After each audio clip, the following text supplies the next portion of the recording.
This is Console Wars the card game. Featuring more famous video games than you can shake a stick at, Console Wars finally allows you to win a war you've been fighting and probably losing on the internet your entire life. Quit being a keyboard warrior with the warm embrace of anonymity to protect you. Now you and your friends can fight on the front lines, battling for incredible franchises, exclusivity, and eventual victory. Collect some of the most famous video game franchises of all time. Protect them with loyal and frighteningly dedicated fans. Brave the volatile video game industry and claim the ultimate victory in the console wars. Your favorite video game making mega corporation needs you. Enlist today. Head to consolewarsgame.com. Pick up a copy of Console Wars the card game, outshine your rivals, and prove that your platform reigns supreme. Out now. This is XboxEra. We're an independent, community-funded publication focused on providing the best coverage and discussion of your favourite platform, Xbox. With best-in-class forums, a kick-ass Discord server, and awesome merch, XboxEra.com is your destination for the best news, reviews, and features focused on what you care about. With shows like the XboxEra Podcast, headlines, and a whole heap of Patreon-exclusive content, we're proud to be an independent publication completely funded by you.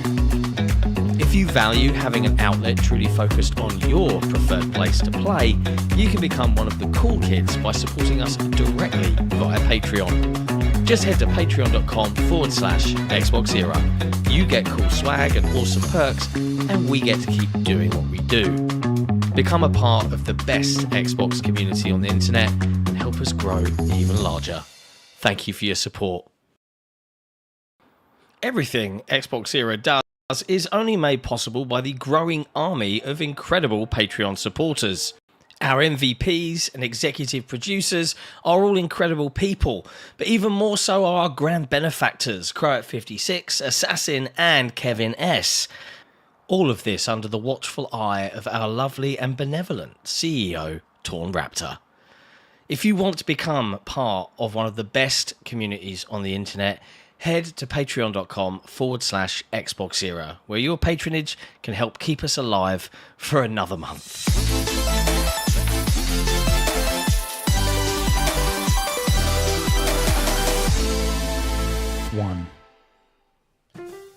Hello, friends, and welcome to episode 282 of the XboxEra Podcast. We're here to discuss the latest in gaming from across the industry, but overall, we're focused on everybody's favourite platform, Xbox.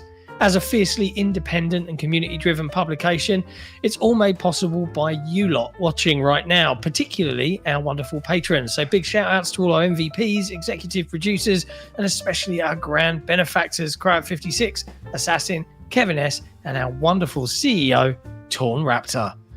As always, I am joined by the lovely special Nick. What is going on? Oh, very formal today. It's a full. There's no slang. What's going on? What is going on? Yeah, keep it light. Keep it chill. As always, as well, reviews editor Jesse is here, making everything look beautiful. Hello, Daddy. How are you? There, just one time. Got to make sure it's on. It's working. Hello. Hi. I don't like it. You're not supposed to. That's the whole point. Okay. It definitely won't happen again more tonight. No. This keeps happening. Starting to think you've got an alcohol problem, mate. It's literally the same couple of bottles that were left from last time. I've had a bottle of vodka in the fridge for like 3 months. I keep forgetting it's there. Big hello to everybody in the chat.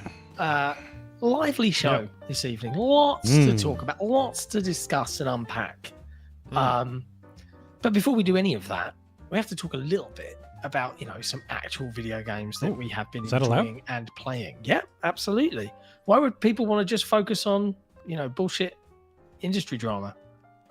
Anybody? Let's start off with Nick. He can tell us all about Donkey Kong Bonanza and his obsession with getting 100%. Nick, what have you been playing this week? Well, yeah, I finally 100%ed Donkey Kong Bonanza, which took way too long. It would have been faster if you went right for the elephant, right? Yeah, a little bit. But both Donkey Kong and Astrobot suffer the same problem. They're just too long.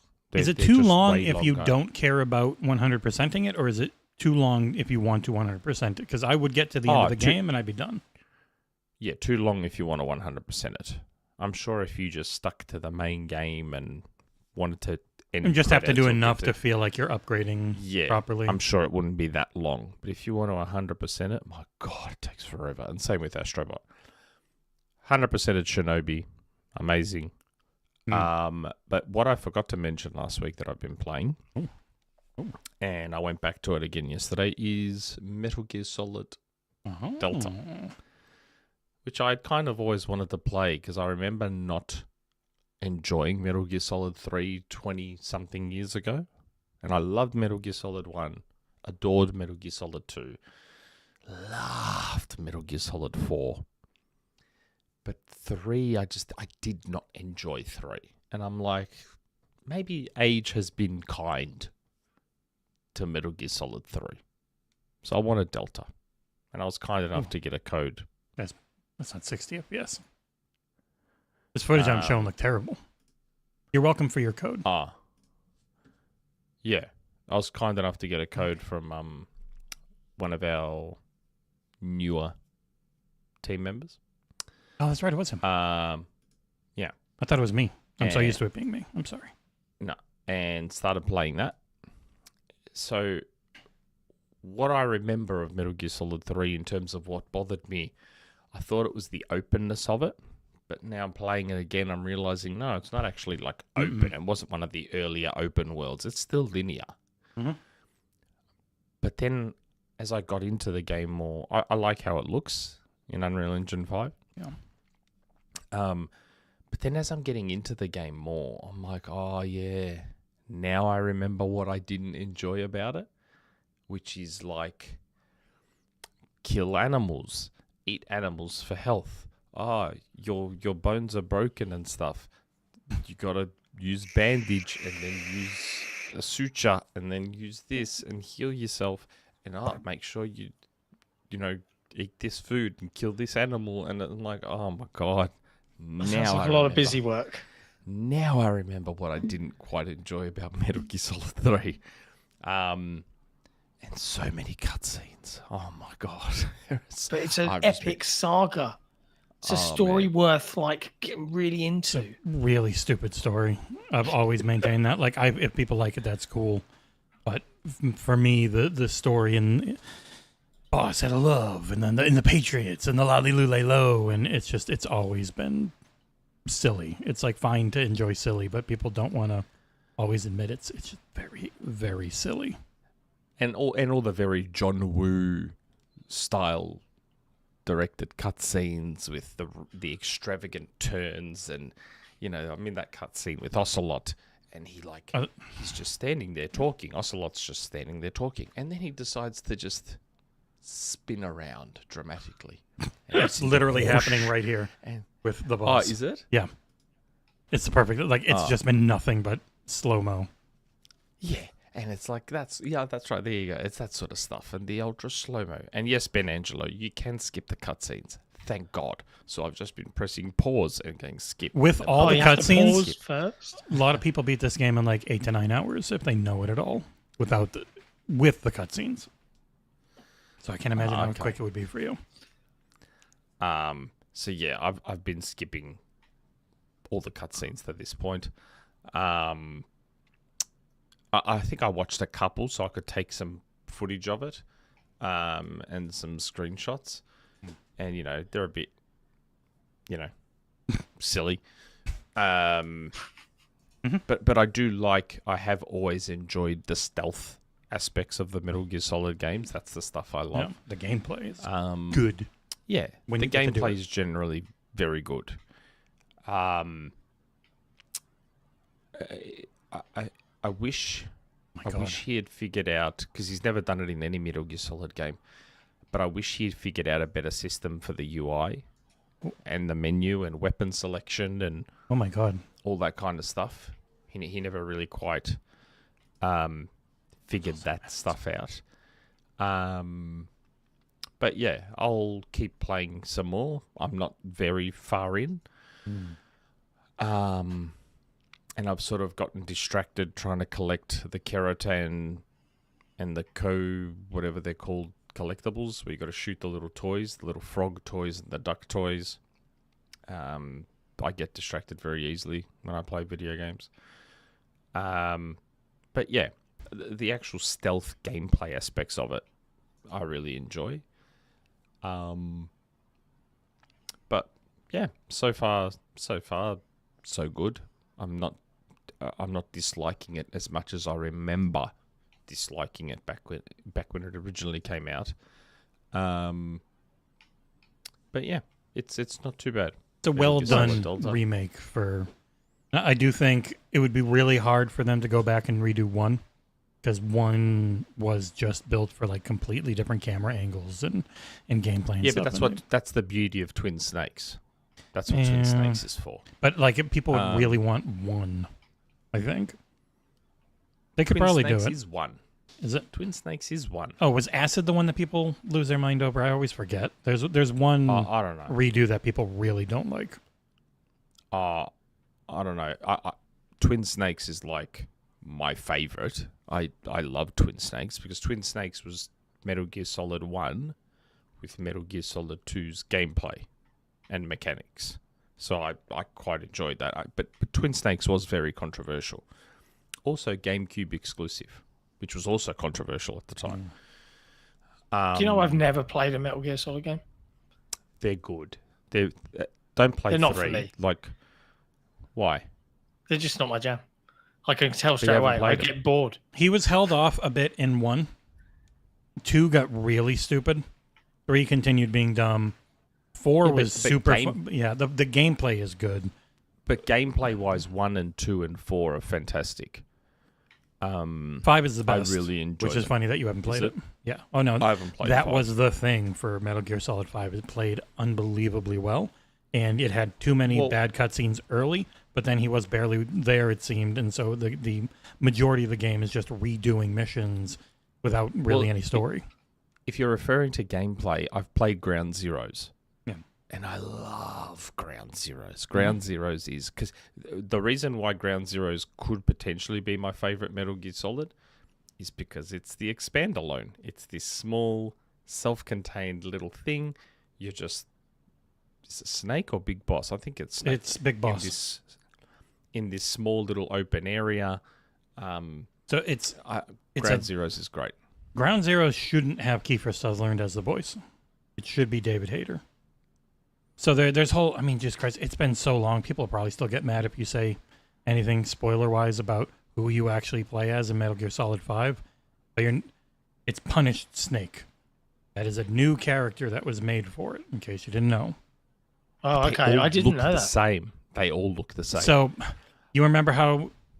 Jesus Christ, I'll put up spoilers on the thing, so just mute it if you don't want spoilers for this incredibly old game. Spoilers for MGS 5.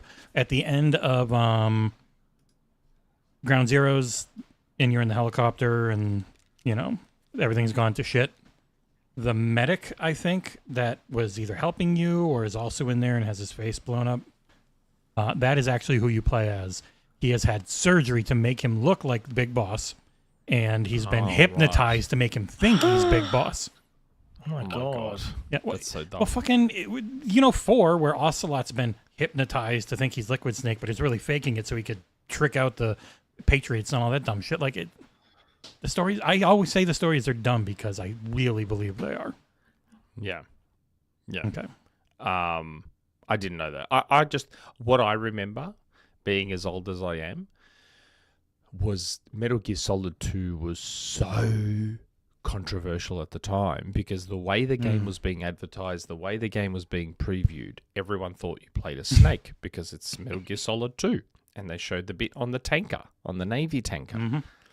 And it looked amazing. The Navy tanker gameplay, it's still some of my favorite stuff in games. And then all of a sudden they bait and switch you. And this is pre-Halo 2. Because Halo 2 did the same thing, but by then Metal Gear Solid 2 had already done it.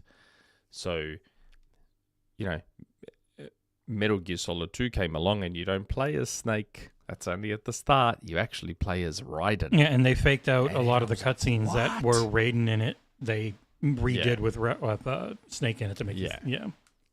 So that was hugely controversial because you played as a completely different character for the whole game. and really- everyone who was- so upset. Essentially, Jack from Titanic, and his girlfriend was Rose Yeah, Rose. Yeah. because he's very original. And everyone was so upset about that. And then Halo 2 did the same thing because you play as Chief and then you play as the Arbiter. But at least the Well, Arbiter well, still well. played essentially like the Chief, but with invisibility. They weren't that different but in campaign. Raiden played like Snake. He had a sword, and he was very But- whiny. And Snake was cool. Yeah, but he was also more athletic. Raiden. He Mm. could do somersaults and you know all I didn't know- sorts of cartwheels. I never really thought it controlled the best. It was a symptom of the time. It didn't control poorly. It was good for the time, but I definitely think it doesn't hold up the best. No, I loved Metal Gear Solid 2. I liked it a lot, or at least I remember liking it a lot. Wow. Did This you is watch one the hell of a cutscenes? Metal Gear Solid tangent, by the way. I enjoy the series. I do enjoy the series a lot, even though I haven't technically played every game in it. Are you excited to wait 8 years for PhysInt? Yeah, I am. I'm super excited for PhysInt. Kojima, like, how many times have you heard me say it? All I want from Kojima is either a stealth action game or a horror game, and we're getting both. Mm-hmm. You're We're living getting large. both. Death Stranding could not give less of a fuck about delivery service. Well, it's funny. man. Death Stranding 2 is I a don't lot about shooting in comparison to 1. Stealth and shooting, Don't care. but it's still... Don't care. me. Your name is Kojima. Give me a stealth action game or give me a fucking horror game, man, and just You ever play, fries in the bag. was it Police Knots? Snatcher. That was the name of it. Ended up No. That was one of the Mega CD games I did not have. Yeah, I remember liking that. It was very much just a Blade Um, Runner ripoff, but it's fun. Oh, okay. Yeah. So, yeah, I'm excited for PhysInt. But yeah, Metal Gear Solid Delta. Looking forward now to Metal Gear Solid Collection Volume 2 because that will have 4 in it. So 4 will now be freed from PS3 jail. So it'll be great to have 4 on modern consoles. Yeah, you can emulate Hopefully- it really well on PCs. You probably could. Yeah. Hopefully with a cutscene skipping option for 4. And we don't have to sit through the 1 hour Blu-ray install anymore where you watch Snake have a smoke. You think For an they'll hour? put that in as a Great. joke? Like you can do it if you Oh, want? for sure. Yeah. For sure it's going to be there as like a cutscene intermission type thing just for the sake of it. And you'll just be like... And I wonder how many people will sit there and actually watch it for the full hour. Just... If they tie an achievement or a trophy to it, they will. Wow. Oh my god, it was the worst. But yes, Metal Gear Solid Delta is... That's the new thing I have been playing aside from all the old things. Nice. That's it. Nice. What about you, Jesse? Been playing anything I have. that you can talk about? Yep. I mean, that's good. I put out a review. I did live streams this week. The first live stream was for a little idiot Xbox game that when I was doing the weekly roundup of things, this one stuck out to me. It has a terrible name. It is called Moon Mystery, and I ended up doing a review. I gave it a 5.5 because it's not good. It's full of AI art. It's very ambitious, though, or I should say AI-looking art. It's a first-person mystery game that's actually mostly a shooter against robots where you fly spaceships that you shoot with, where you drive around moon buggies, you drive around regular cars at the end of the game after you time travel backwards to send yourself off on the moon mystery mission that stops the alien invasion. It's really ambitious. Very obviously not English as a first language with the syntax and the actual words in the script feeling like they came out of a ChatGPT translation, but it's got like 12 guns that all feel kind of off because it's really relying on aim assist, but there's something impressive in its badness. Like it feels like people who really care and they're learning and they were super ambitious with this and they really put what they had into it, and it's Xbox Play Anywhere. So I was playing it on console.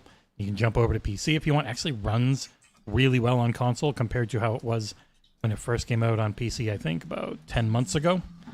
But yeah, like there's a submarine, there's AI companions that help you, there's the world's worst shotguns. Like the shotgun takes 2 or 3 or sometimes 4 shots up close, it's like you have to reload constantly.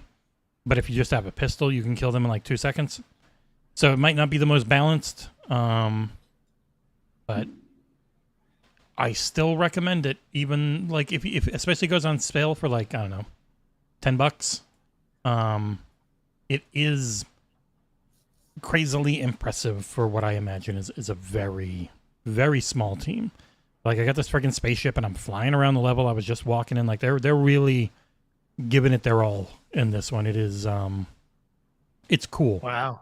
Good for them. Yeah, it actually runs really well. It doesn't control the best, but it runs well. What else was there? I have impressions, though I don't have any friggin'...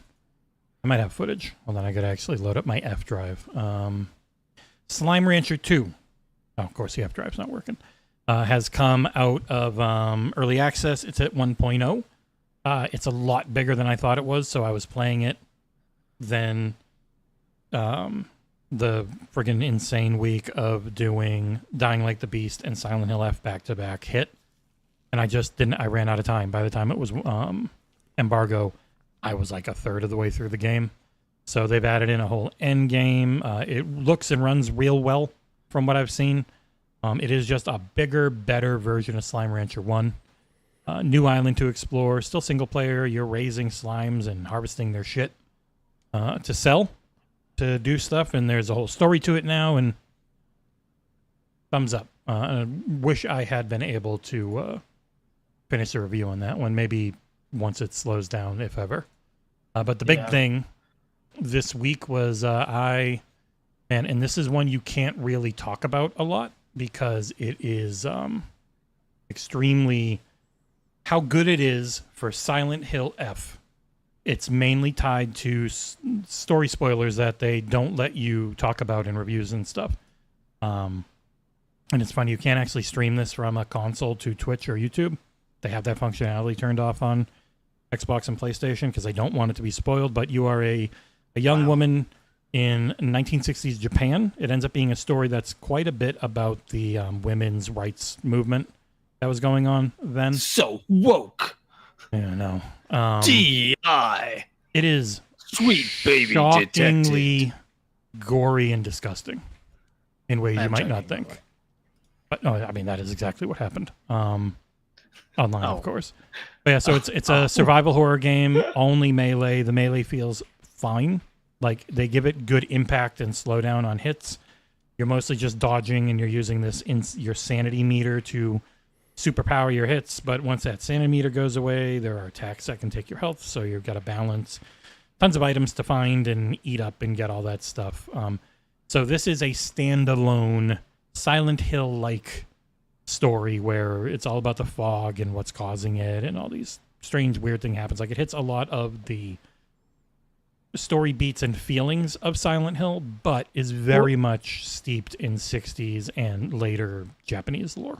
Is it a spoiler?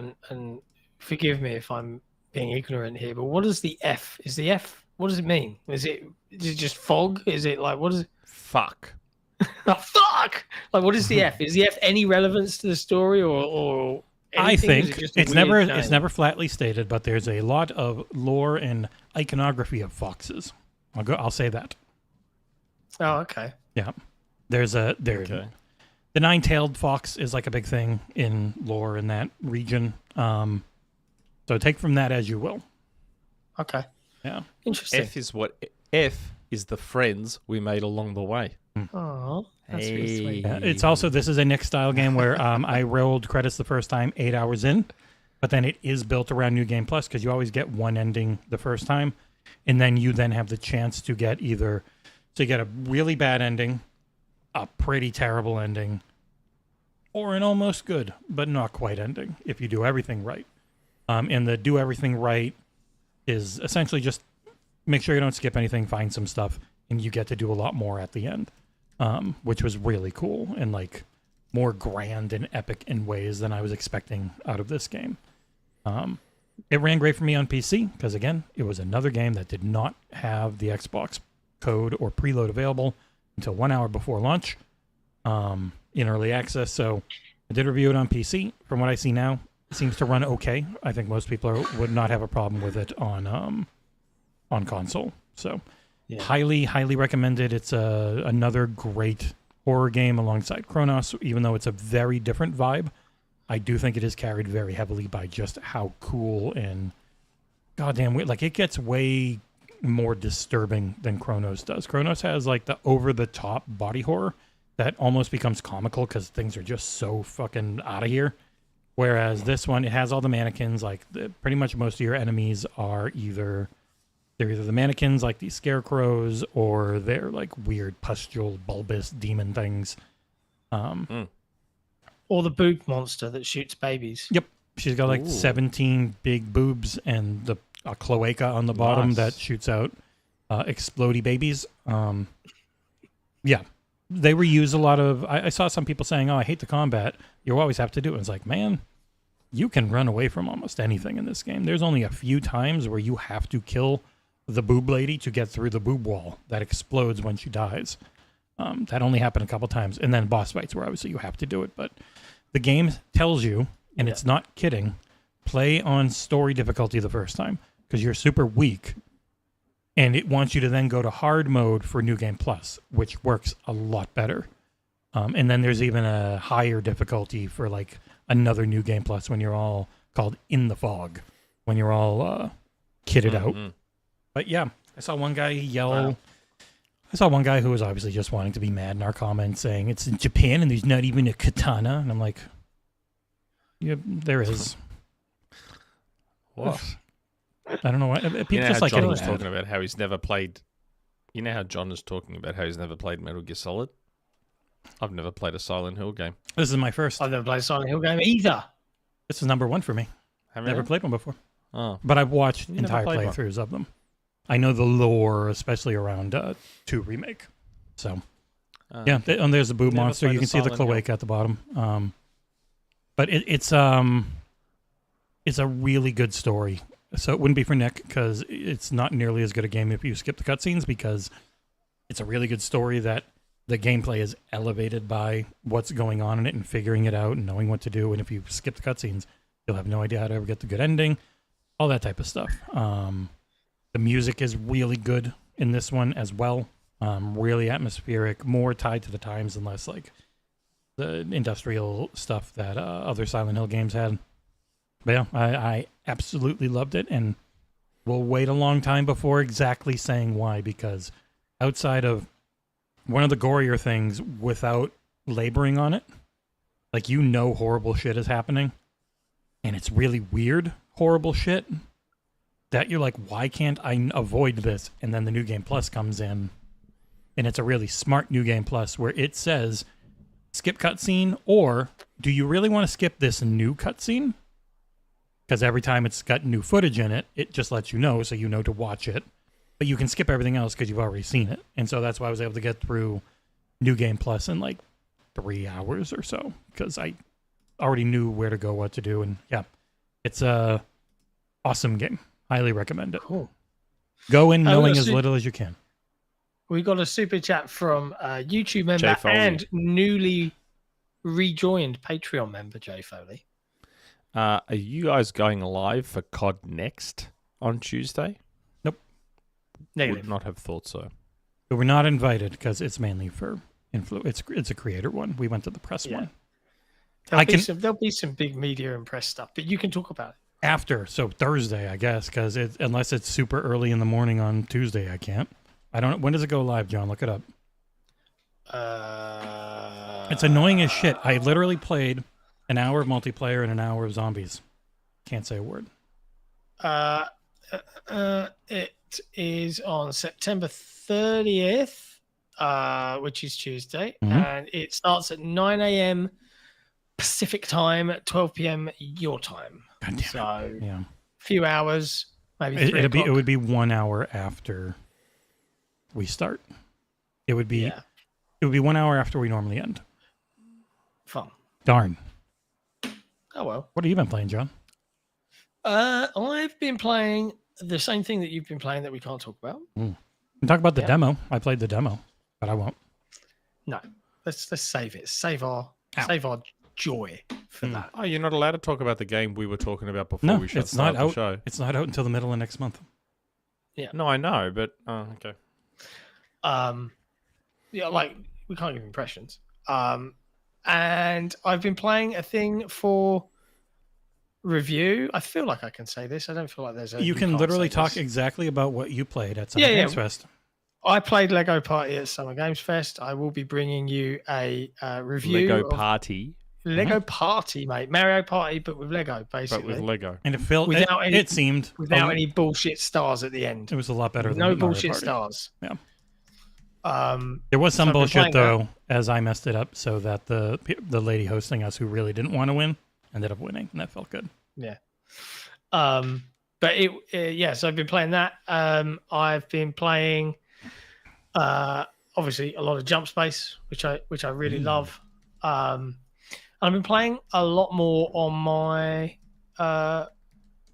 ROG Ally X because I have the new interface installed. And I've been just, experimenting with it really, and trying different button programming and trying how different stores work. And the one thing that I feel like that interface is missing right now, and obviously I don't know what the with this final unfinished version shipping. is. It's an unfinished build, an early build, is adding your own apps beyond other stores. So like, you can load up Steam and Epic and all of that jazz, but like I can tell Windows to start Discord as an example, but I want to be able to, in that quick launcher view, go to Discord and join a voice lobby or.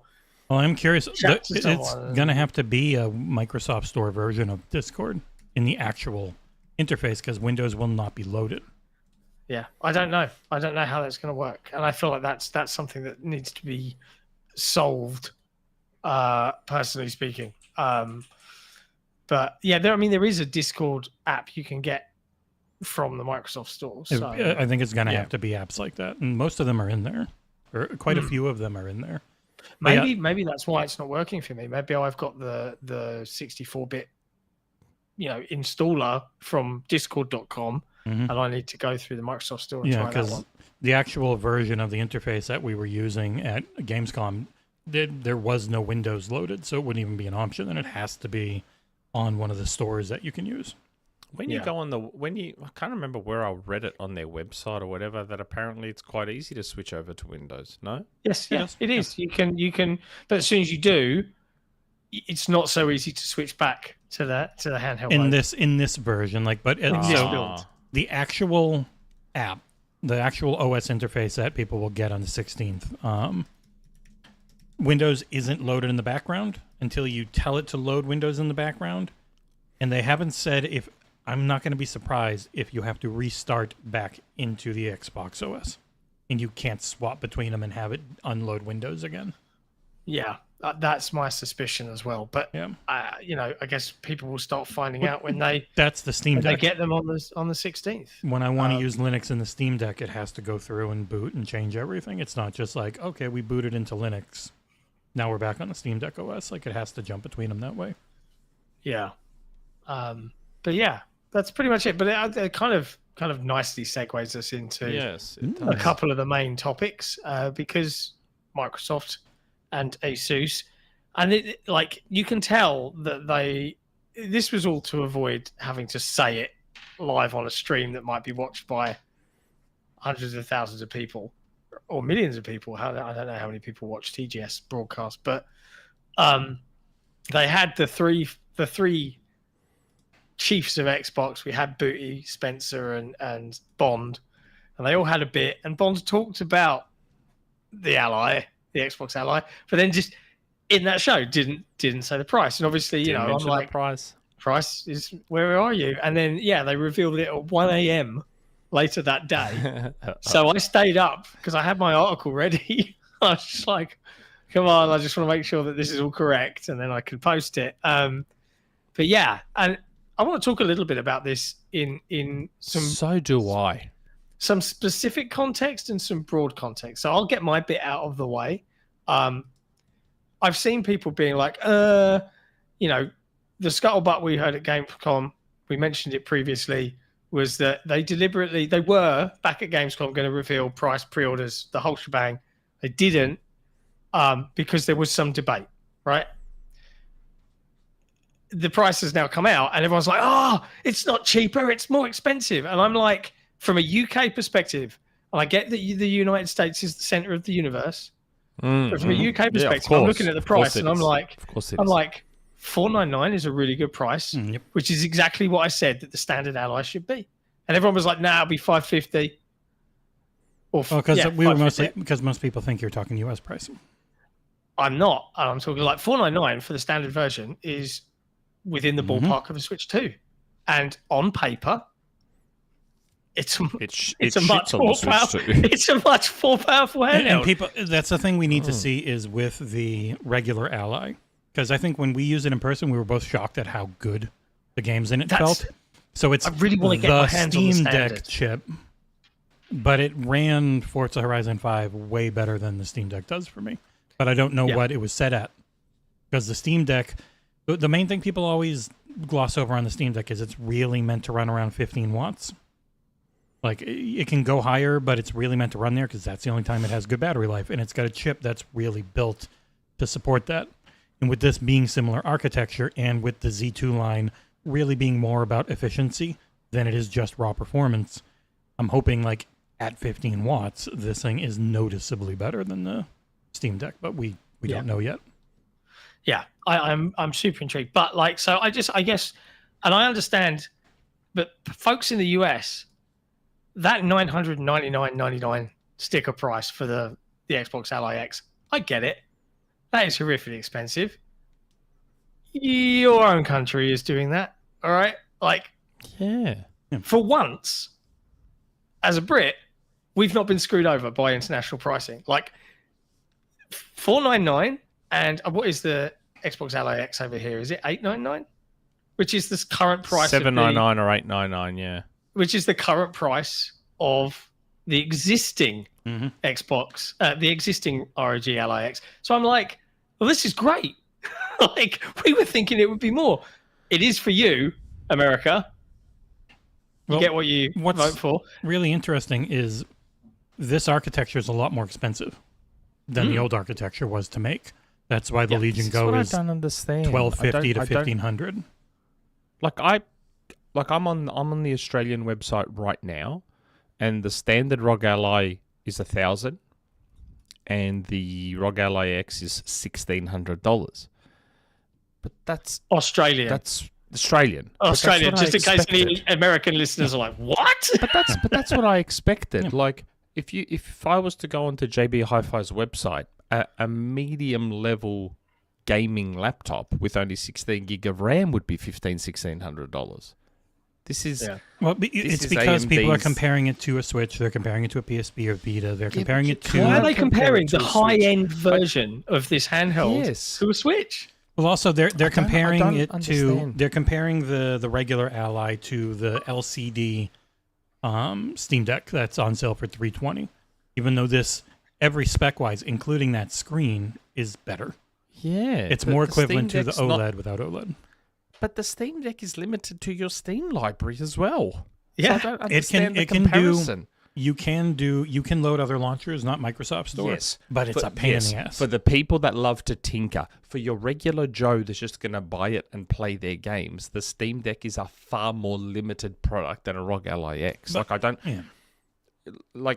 You remember, though, you're talking to the guy who paid $1,000 for a PS3 and thought that was cheap at the time for what the PS3 was. You got to remember, the PS3 had a lot of fucking bleeding edge tech inside. Blu-ray players were super expensive. Yes, crazy. Blu-ray players by themselves were over $1,000 in Australia at the time. They did it 2 gens in a row. DVD. It was a affordable DVD player. That's why the PS2 just took off like a rocket and then had every game you could ever want.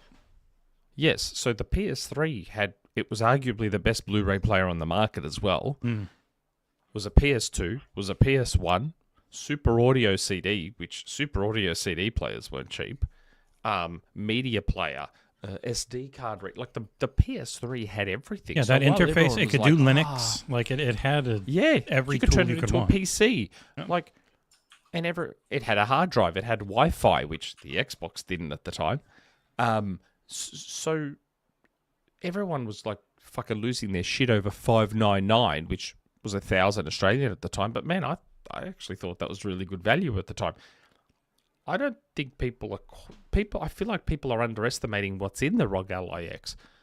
Like, it's a fairly capable gaming PC. Yes, it is. I'm not saying it's high end. I'm saying that for a mobile, yeah, like you go back a PC. generation. This is Brit's PC at home, our moderator. He just uses a Legion Go. Like, they are shockingly good if they're always plugged in as just being a PC, because they can do damn near everything, and they have good enough driver support to be able to do damn near anything. Jesse ran the entirety of our live show from Gamescom 2024 on a Legion Go. It was from your house, I know, and the only reason it struggled is because I forgot to change one setting.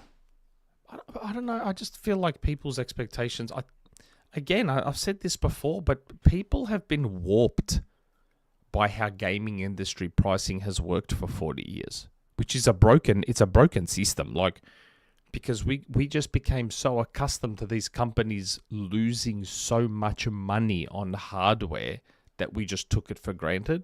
Well, no, $399 is what everything is supposed to be. Yet I was out there almost all alone going, man, gaming's cheap. Gaming is cheap compared to what it should be. And you know what it is, Nick, is also this is the time of the generation. They're supposed to be making hand over fist on hardware. Like, they're supposed to be making money now, and they're not. And they're not. Everything's the same price or tariffs hit. Like, they're not making that money. They're not. That's why Xbox and I still have no idea who Destin called, but he says somebody at Costco, even though they don't have a PR department that you can call. So maybe he called the store and talked to a manager or something. I don't know. But like, there's less and less physical systems in stores for anyone but Nintendo. Like, PlayStation still does a ton, but it doesn't feel like it used to. I mean, well, hang on. I feel like the Costco subject is something we should absolutely talk about, like in terms of Xbox. So we'll pin that and we'll come back to it. Brief mention for now, but they're also, we don't know how many of these they made. But even sold out on the Xbox store. I know. But even the thing is, like, even the ROG, it's got Thunderbolt 4 in it. Yep. And people might go, yeah, big deal, USB-C. No. Thunderbolt 4's not cheap. Go and have a look at the price of Thunderbolt 4 docks. They are expensive. They're one of the reasons your Macs are so bloody expensive, because they all have Thunderbolt 4 ports. That's a change from the Ally X, which had a proprietary eGPU port, and instead they upgraded to the thing anyone can use. Thunderbolt 4. Just this thing, because again, like, gamers seem to have a warped perspective on things. Like, this thing has a lot of high-end tech.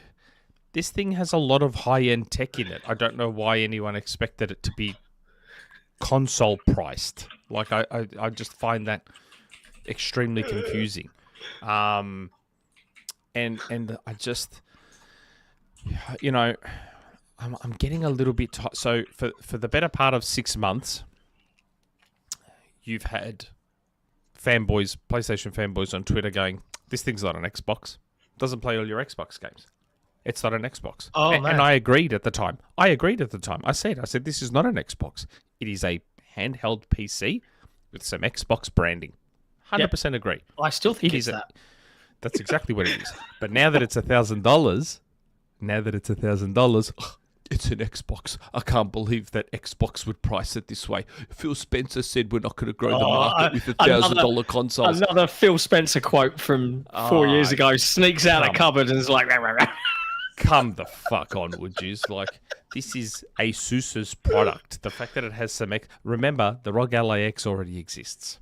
Yep. It already exists. This is just the next version of it. Same way there'll be a Steam Deck 2. There's a Legion Go 2. There's going to be there's the MSI Claw, their new MSI Claw.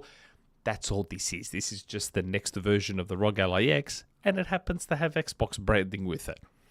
This is still an Asus product first and foremost.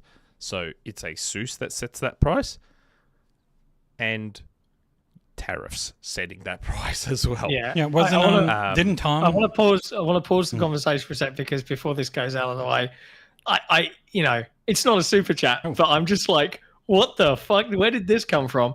You've deleted it. Oh no, it's there. Jessup in the chat says, and I think he's saying this to me, have fun with your central bank digital currency. It's coming soon if you get those digital IDs.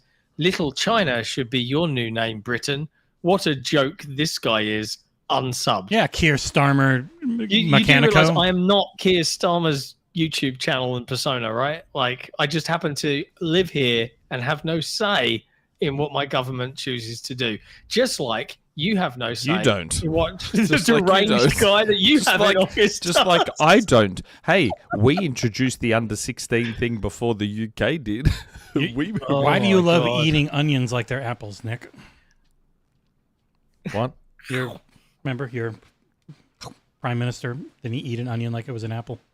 Did he? I don't even remember that. A long time ago. Oh anyway, my God. Apologies for the brief tangent, Nick. You were saying.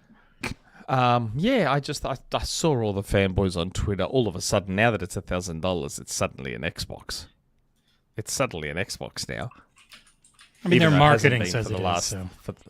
yeah, but it's not, and I've said that from day one. It is not. My an TV's Xbox. not an Xbox, but they call it that because it means people can give them That's money right. on it. Yes, that's right. But it's not an Xbox. It is a handheld gaming PC with some Xbox branding, and that's all that's ever been from day one. But now that it's $1,000 and that's a negative, now it's an Xbox. According The other to thing Twitter that really fanboys. gets me, the other thing about the pricing, when PlayStation have the PS5 Pro and the PS5 and the PS5 Slim, and I think at launch, and keep me honest here because I can't honestly remember. There's been so many But the different memory? versions of all the no. But they released like multiple versions, and I think they said starting at $399 or whatever the price was at launch for the PS5. Oh yeah, you Slim. couldn't find the digital anywhere. Yeah, no one online is talking about the mainstream $499 UK price product. No one's talking about it. It's just that the $1,000 LAX. sticker shock. And I'm like, conveniently the more expensive They're one. pointing out that the expensive one sold out, so they probably didn't make any. But you notice the other one hasn't. It's like, yeah, they probably made a lot more of the other one. The other one is more in Christmas gift or, walk into a store because it's very obvious that Best Buy got the most allocation. Like Best Buy still has everything. So they probably have the most because they have an actual storefront for you to go into around Black Friday and around Christmas and all that shit, and that they're probably going to push it. Well, yeah, that's the other thing, isn't it? How triggered did they all get when they were like, the Xbox ROG Ally X is sold out worldwide on the Xbox store, and they were like, "Oh, you probably hardly made any." there's only 10 in the store in the first place. It's like fun fact: expensive niche products usually aren't made in massive numbers. So they probably didn't make many. Like if they sell 500 of 1,000 of these, they'll probably be doing flips for years. They'll be so excited.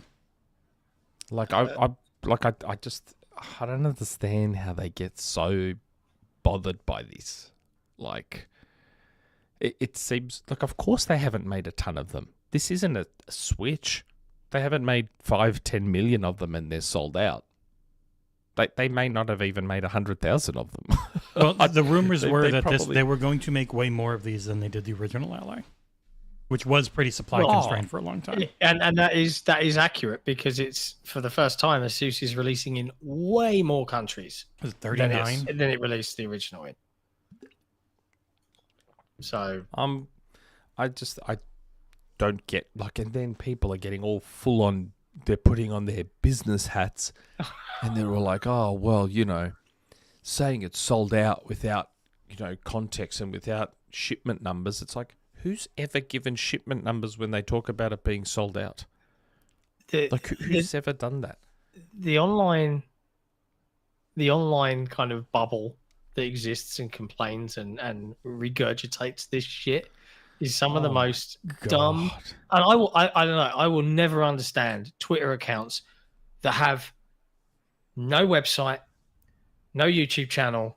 They're not doing anything, apart from this for engagement. I won't understand it because like a lot of even the XboxEra's main Twitter account is bigger than a lot of these guys that do this day in and day out.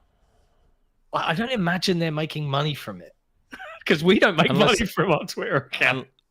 I don't know unless they pay for Twitter Blue.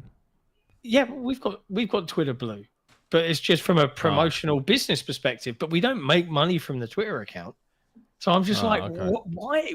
Like, is this like a hobby? I don't know. Is it like an addiction? Like, I don't know what it is. It's weird to me. Like, I don't know why it bothers them that they're saying it's sold out. Oh, they're just trying to create, hype for it. And it's like, but that's what all companies do. Like, Nintendo used to withhold stock of amiibos to create artificial demand.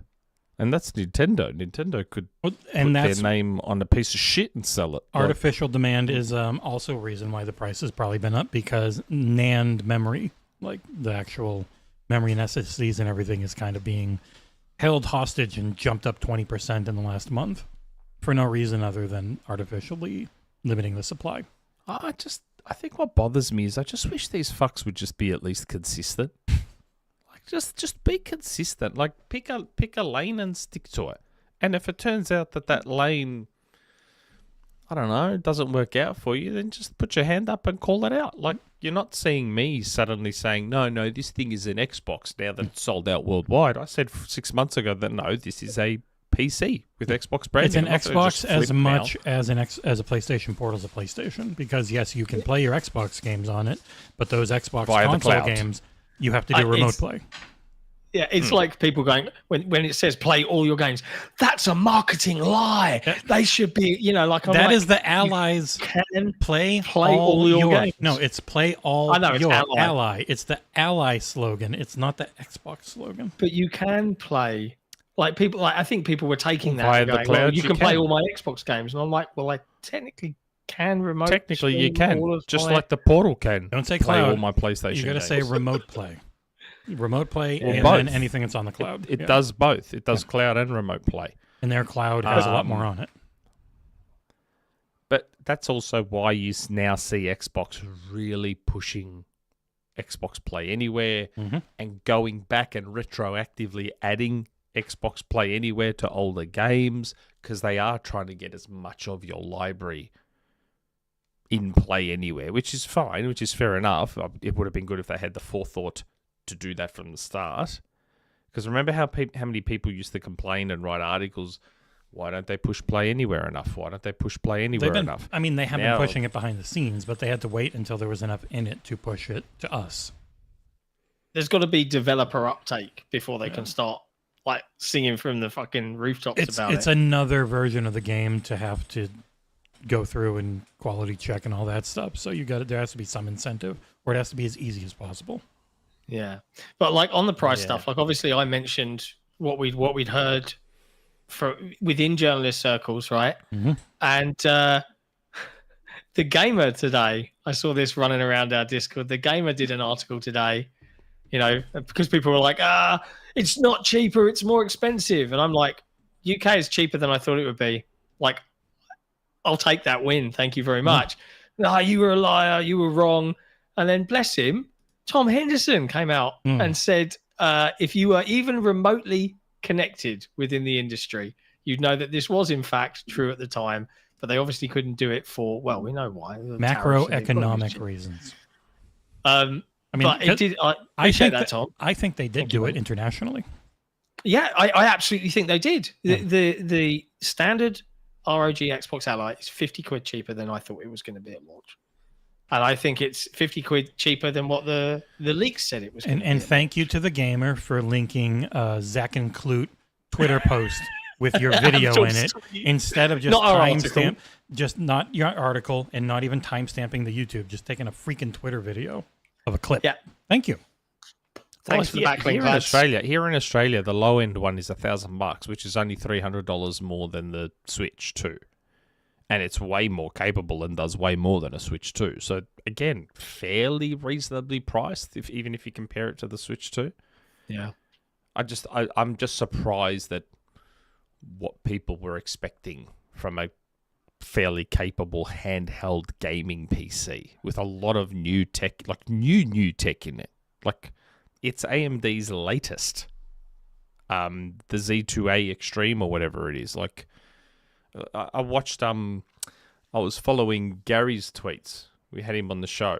I've been reading a lot of Gary Clone's stuff. Like, he's really good at what he does. He was expecting it to be quite expensive because of that Z2 Extreme chip in it. Like it's the one with the NPU. It's actually more expensive than even Lenovo's, but Lenovo goes crazy with the screen and the ports and everything. Like the Legion Go 2 is really cool.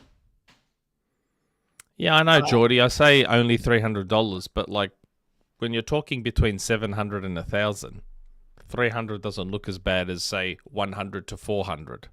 Yeah. 300 looks way more when you're going from 100 to 400 versus 700 to 1,000. And the cost of games over the lifetime of each device is going to be significantly less on the Ally, on any PC compared to Switch, which is you mostly get a Switch for Nintendo's games, and those never go down in price much. They do not. They do not.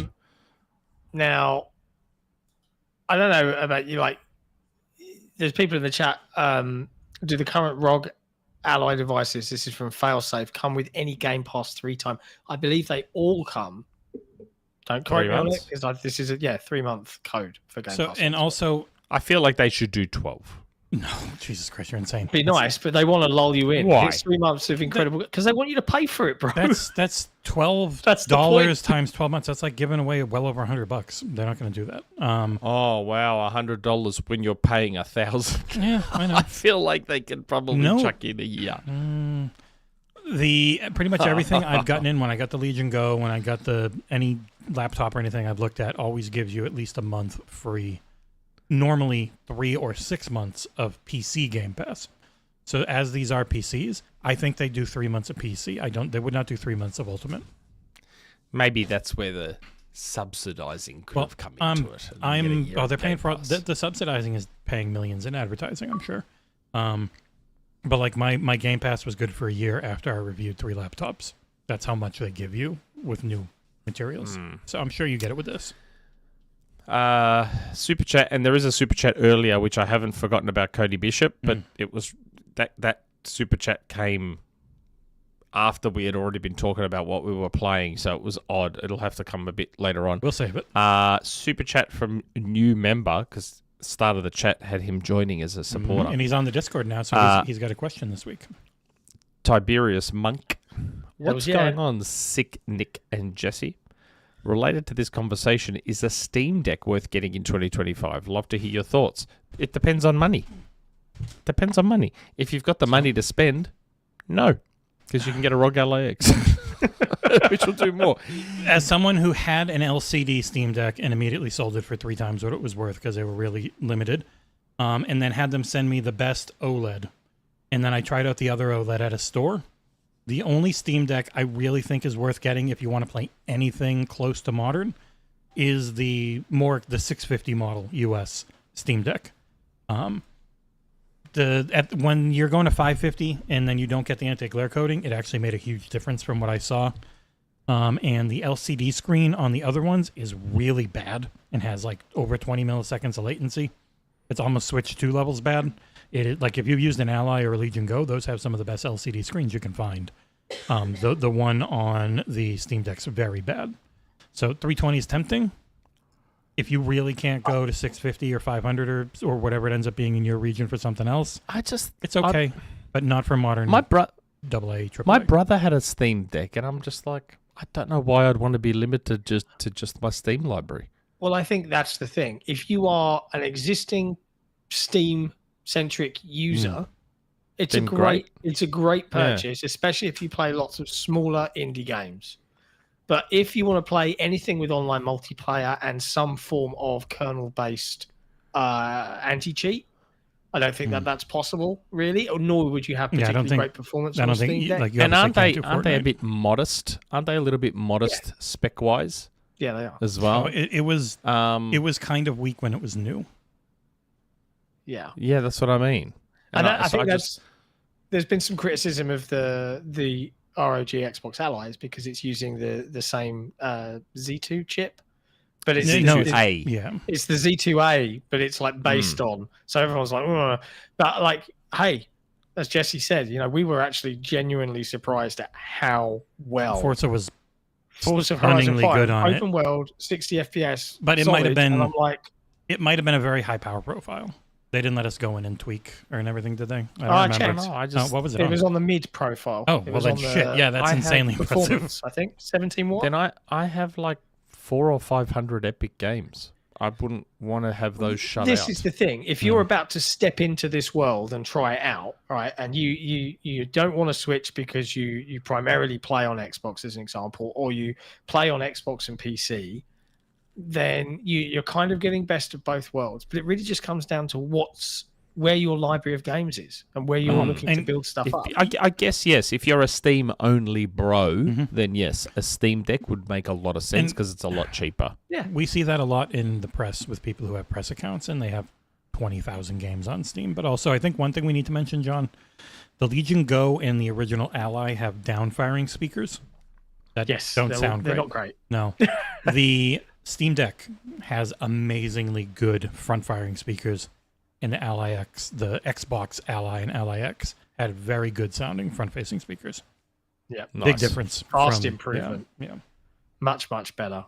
Like I think it's all going to come down to, we'll find out from people that are cleverer than us that get all the fancy review units and shit, and Digital Foundry will benchmark this stuff. We cried to people enough. Nick got still fingers crossed. He got sent John. He got sent a controller. We've never been sent shit. And he got sent. I've never been sent a controller. There's a chance, Nick might. You never know. Look at those websites going online whining about how they're not sent stuff. I think like that's the other thing as well. And this is going to segue us into who needs a ROG Ally? I've got this. This is an Xbox. Then you just load up the app on your OLED and you're good to go. The screen, you can't quite see it. That's the screen right there, where I play my Xbox games. Yeah. This is segueing us nicely into the other topic and the challenge that I think the biggest challenge that Microsoft faces, and it is one that they, to a degree, I don't think that they can ignore anymore, right? And I'm trying to think of how to lay this out so that we can kind of touch each point. And chat, I'm very curious what you think here. So let us know. But you've got reports coming this week, and I believe it's been confirmed by a spokesperson for Costco that they are no longer stocking Xbox hardware. So if you're an Xbox gamer and you want to buy a pad or whatever from Costco, you can't anymore. They've delisted it all. The only thing that apparently shows up now is like a Thrustmaster steering wheel, probably because they're in stock somewhere. Microsoft have a problem here that I don't think enough people are talking about in the right way. Like people are going, well, this is a problem. If you're out there selling a physical box, but your audience has been trained to just buy everything digitally, great for Microsoft, but not so great for getting the box in your hands, right, anymore. Now, I am one of those people that orders most of my stuff from Amazon if I want something, much like everybody else. It's rare that I will go to an actual store unless it's something I have no idea what it is and I need to try it first. But you don't get to try a console often. Demo pods and stuff back in the EB Games days, but I can't remember the last time I sat down and played on one of them. All the game stores in the UK are shut. And with Costco doing this in the US, it's made a lot of headlines. And the problem that Microsoft faces is twofold. One, is that going to erode the mind share of your product for, mums and dads buying their kids video game consoles, walking around in the shop? I think, yes, of course it is.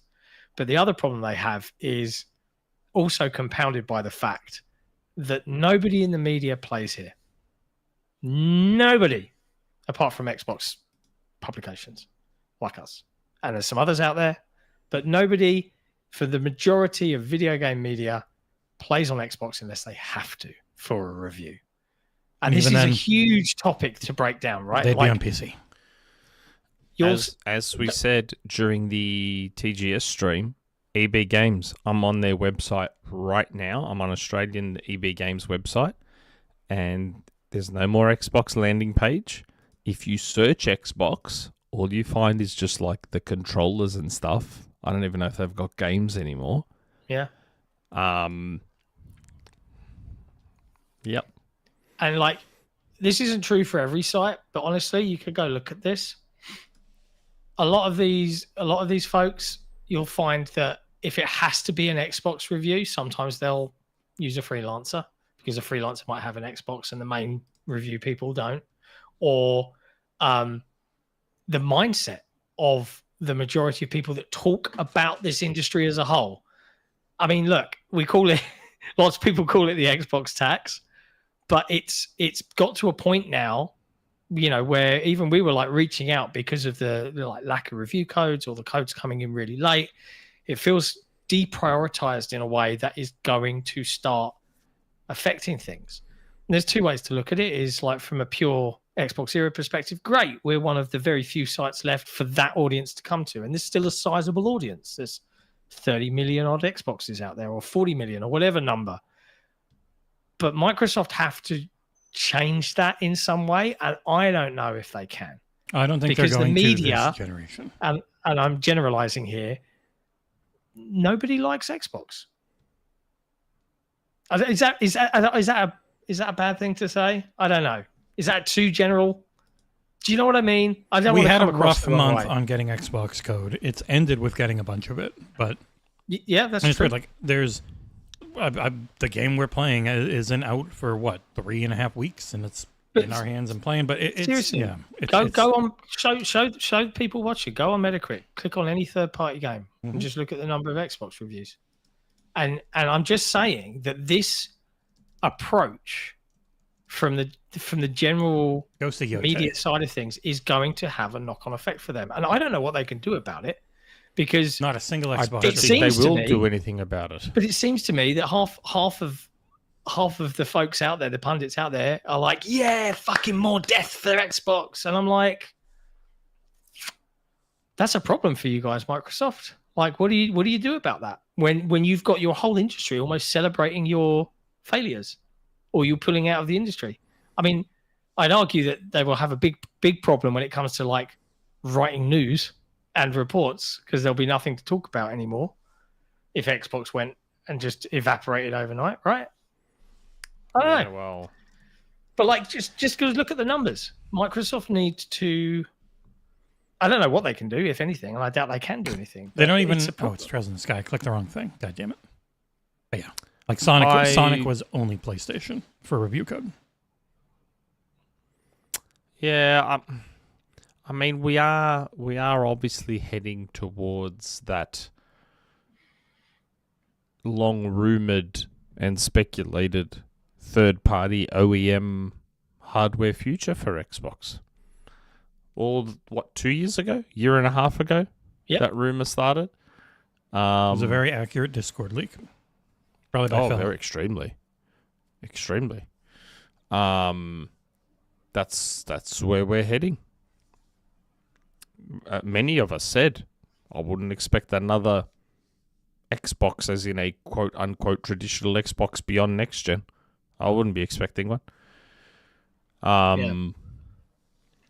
And I guess I mean the storefront argument is an interesting one. For example, if you look at, say, an iPhone, do a lot of people get an iPhone not from Apple? I don't think I've ever bought an iPhone not from Apple. Most people I know, when they go and get an upgrade, they'll do it through a phone network, like an O2 or a Vodafone. I'm talking about when you buy an iPhone outright. Oh God, yeah, right, yeah, absolutely, fair. I don't know too many people that don't get their iPhone directly from Apple, so I guess Microsoft might not care that much if you just buy your Xbox directly from Microsoft. That's probably the future. That's probably what they'd prefer, rather than worrying about all the hassles they have to go through to get their consoles into EB stores and all that sort of stuff. I don't know. Yeah, the storefront thing is interesting. Well, that was always the rumor, right? It was they will have the future of AMD is chiplets. Like you've got your GPU and you got your CPU, and then they're connected together. And then on the CPU and GPU side, you have your Xbox backwards compatibility hardware that's there. And then you can pay a fee to activate it, and then you are an Xbox. Obviously, you have to hit a certain threshold to be able to run series games and beyond, or before, I should say, to be an Xbox. And then the future is essentially everything is a PC version, but this OS makes it just, we know exactly what this hardware is. It just feels like you're playing on a console. And so at that point, they don't need their bespoke hardware. They just need to have their reference hardware that's in the, like the whole deal with AMD was AMD and Lisa Su saying, we're working with them for a long time on consoles and PCs and handhelds. So like it's going to be more hardware than ever before that is an Xbox, but it's in this weird way we've never seen before, so we have no idea how does it work, how is the transition, because obviously this is the Ally is a transition device. It's getting the Xbox OS ready to go into actual play your Xbox library devices. And I think that's the rub, right? Is that this is a transition moment. I think the last year into this year, probably into next year, is this shifting of a massive boat that is the Microsoft Corporation. Now, whether what they're doing is going to actually work out for them, we've talked about it at great detail. There is a logic to the biggest games in the world of platforms. So that's how we're successful, is by making games go everywhere. The logic is there. Offering more consumer choice is there. I guess it's really boring for me to read opinions from folks that clearly paint things with their own, we're all human, their own kind of like biases, I guess. Well, this is an industry, both creator and press alike, of people who have no idea how any of it actually works. It's rare is the person who is any sort of developer or knows coding or anything. Like, I know our Discord were laughing at it the other day, but we had old Mike Yavara talking about how Forza Horizon 5, more confusing messaging, why not release it everywhere all at once? And I'm like, we've spoken about this lots on the show, is that it is of our opinion, an educated opinion, mind you, that for the teams that used to be multi-platform, they'll probably do day and date on all platforms, including PlayStation. But for the teams that maybe didn't go that way, there'll probably be a bit of a time lag. There might be specific circumstances. And yes, you're absolutely right. There is lots of extra money to be made if you release everywhere all at once, because you get one big marketing beat. But not all teams are geared for that. So you do what's best for the team. And like, he's making that comment about a certain game that got announced at Tokyo Game Show. And I'm like, how do you not know that this works? Here's my issue with Yikes. Had Forza Horizon 6 been announced as multiplat day one, do you know what his tweet would have said?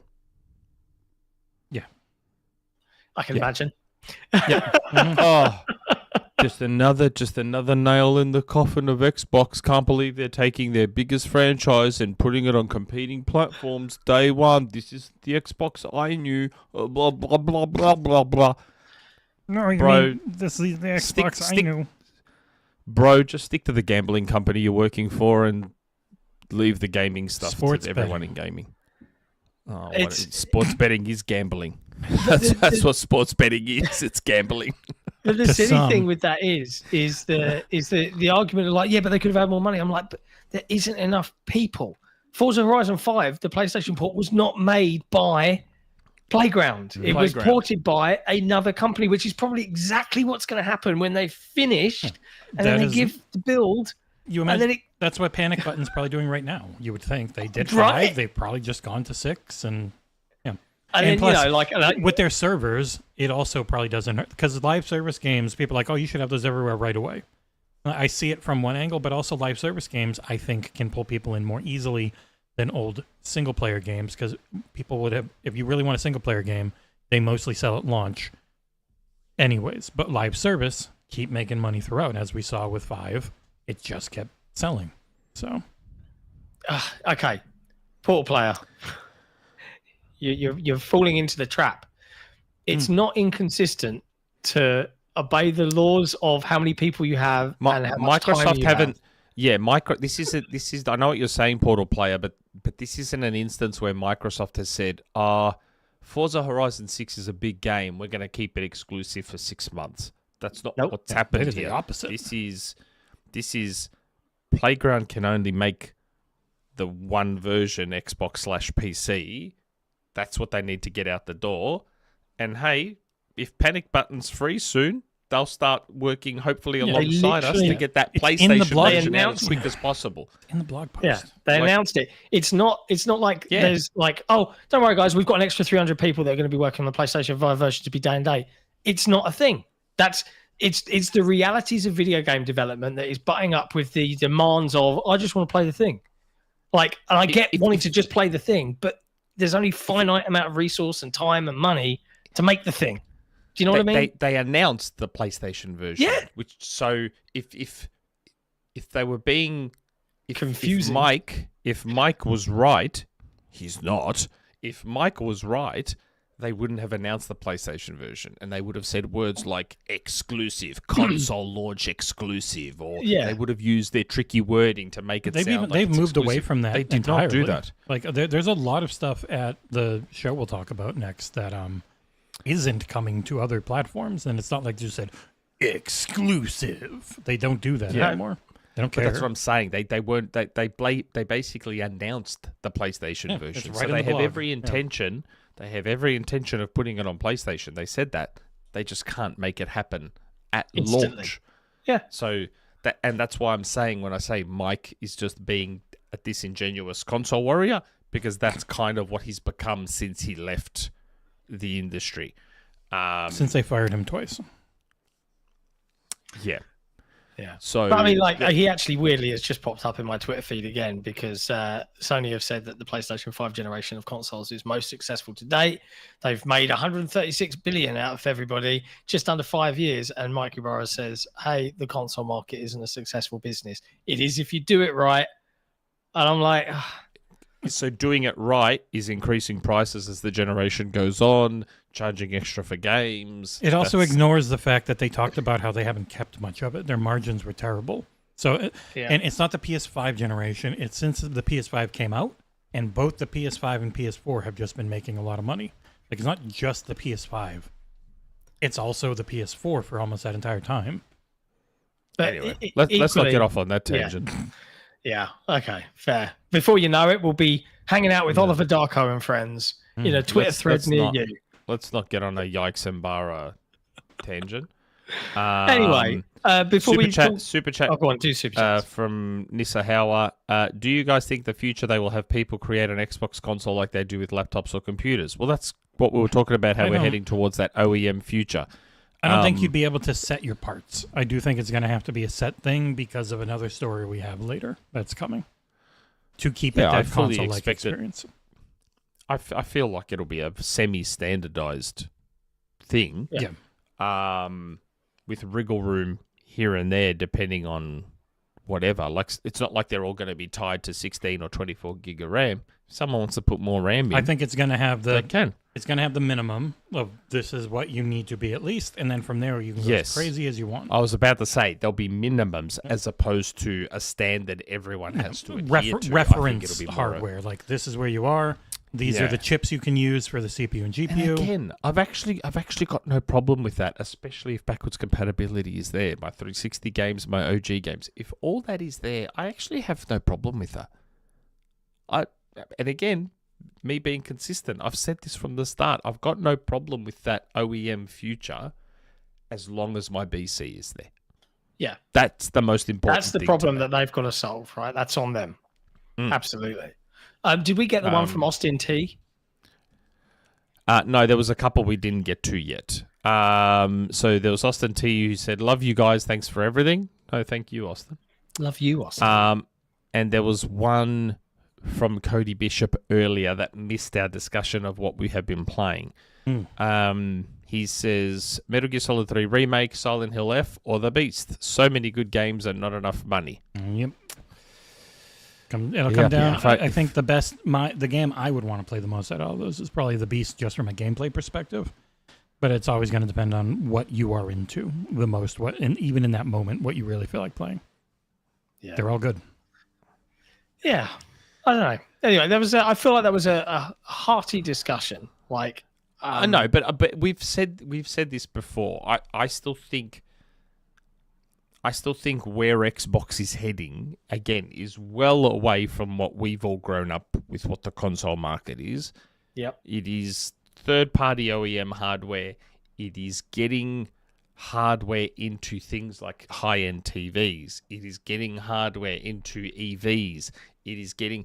Like, they are probably more looking at a future where almost any piece of electronics has some kind of Xbox chip in there that can run games on it.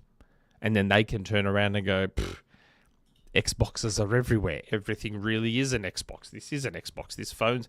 Maybe they'll do a deal with ROG in the future where they find a way to get those chips into phones. The ROG phones. The phones that ROG they'd makes. focus on cloud. Because then you run on the...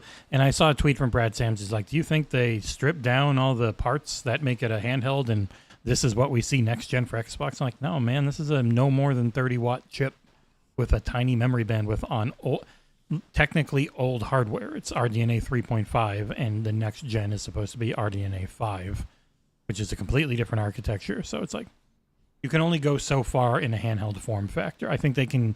maybe in the far future get some form of 360 and OG and that type of stuff, maybe Xbox One. But like the series in that are built around either 100 watts or 200 plus watts, like 300 watts for the Series X. So they're never going to be specifically portable, which is actually a thing we talked to someone about at Gamescom, which is like you cannot defeat the laws of physics. They are what they are. That's why there's not going to be. I understand that, but I still think handheld. that's where they. I still think that's what they're working towards. Yeah. And I do think that's why they push the stream your own game so much, because that will get just tons more into phones by default. Well, that's what I mean. So I think they're working towards a point where they have a piece of very lean, slim hardware that will run old stuff, and then anything new. That's what will get streamed and remote played. That's what's funny. That is what the rumor has been about the PS6 handheld. Native PS4, cloud native PS5 and 6. No, cloud. I thought they said native PS5 and then cloud PS6. Insane people say native PS5. Again, that's a 300 plus watt target, and they don't have a Series S version to run. They only, like, even that low wattage mode, maybe you can get some games to work on it. But man, like nothing anywhere near demanding. It's someone very smart told us, nah, Moore's Law is dead might get some good info, but he does not know how to read it.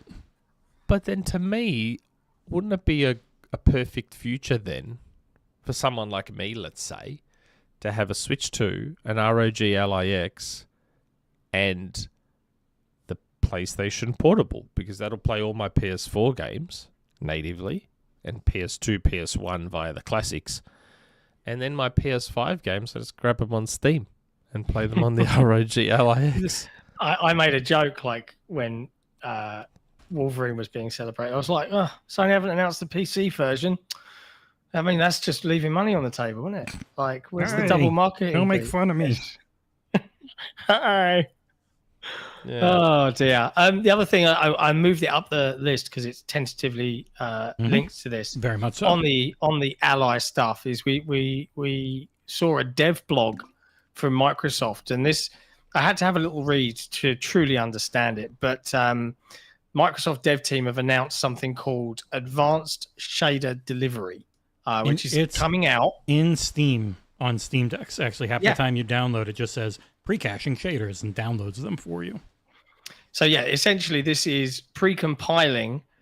If you play on PC right now, you might have heard a lot of people talking about shader stutter, which is basically the game's like struggling and it feels like it's dropping frames. And often when you load any PC game, it'll be compiling shaders and it will take like a couple of minutes. Your CPU is pinged to 100. Yeah. and it's figuring out like how to do it and how to take the code and translate it into what we can see on screen. And the idea here is Microsoft are like, right, in time for the Ally. So it ships first, I think, with the Ally with some select games. And this is obviously something for developers to take advantage of, is advanced shader delivery. Exactly the same system. You get the shaders ready to download, already pre-compiled, effectively figured out for this specific hardware, quicker into your games. Because that's one thing that people are going to be surprised with, I think, when they get their handheld for the first time, is it's not like your console. Your console is a known hardware target. There is no shader compilation.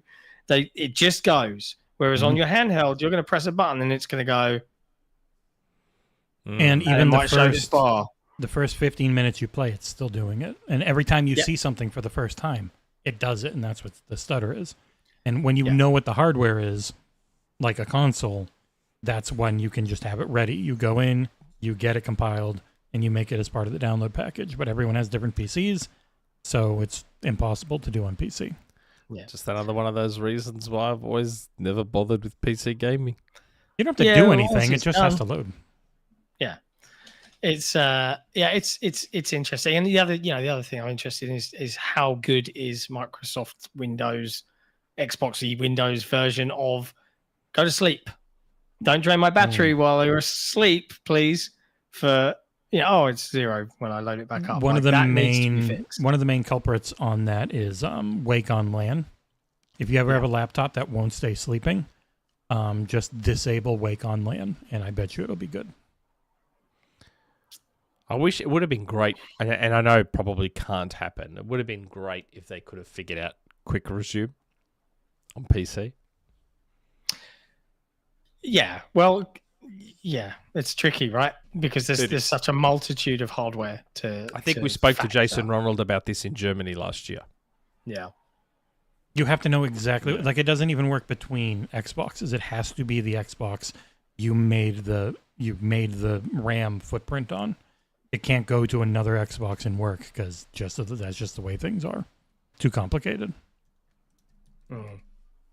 Yeah. Anyway, that's a lot about the ROG Xbox Ally. Man. It's not even the thing that's on for everyone asking. For everyone asking, I've been begging. I have been begging Xbox Australia. I was like, look, please, can I? If you would you consider little me for one of these, please? I'm super important. Please. Ooh.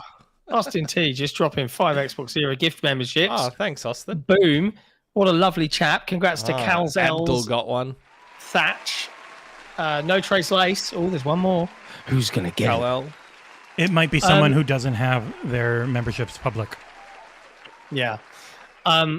While you're all here looking at those wonderful gift memberships, do hit the like button if you're watching and enjoying the show. And if you really love what we do, and I mean this genuinely, consider supporting us on Patreon. If you listen to us every week on your drive or your commute home, or you tune in for headlines on a Tuesday and Thursday, or you watch all of it and you watch all our reviews and you think, good golly gosh, these guys are good at what they do, consider supporting us on Patreon. Just go to patreon.com/XboxEra. Or if you saw us in a bar or in a cafe and you're like, oh, Tiberius sent one. Oh, another one. Thanks, testing out the system. Look at that.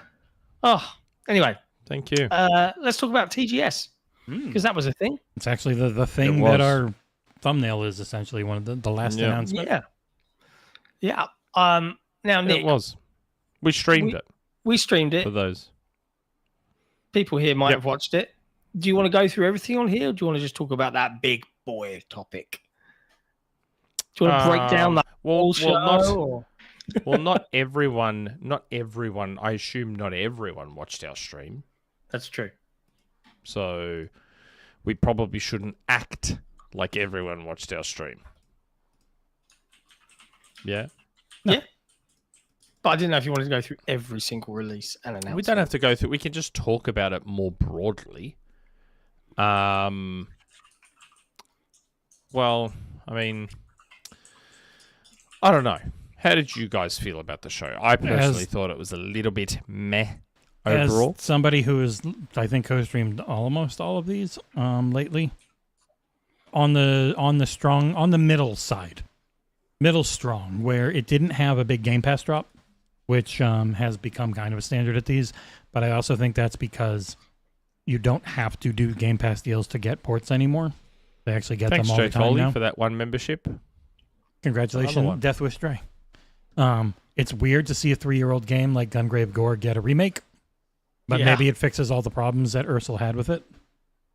They did the thing where instead of just having the third game in a series come out, they are bringing out Monster Hunter Stories 1 and 2 now that the empty framework is fixed, and so now that will come. Those games were already on PS4, Switch, and PC.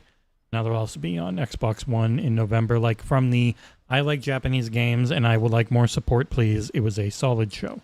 From the I need a third big type of showcasey thing in the air after they just had, obviously, the big June showcase, had a surprising amount of stuff at Gamescom.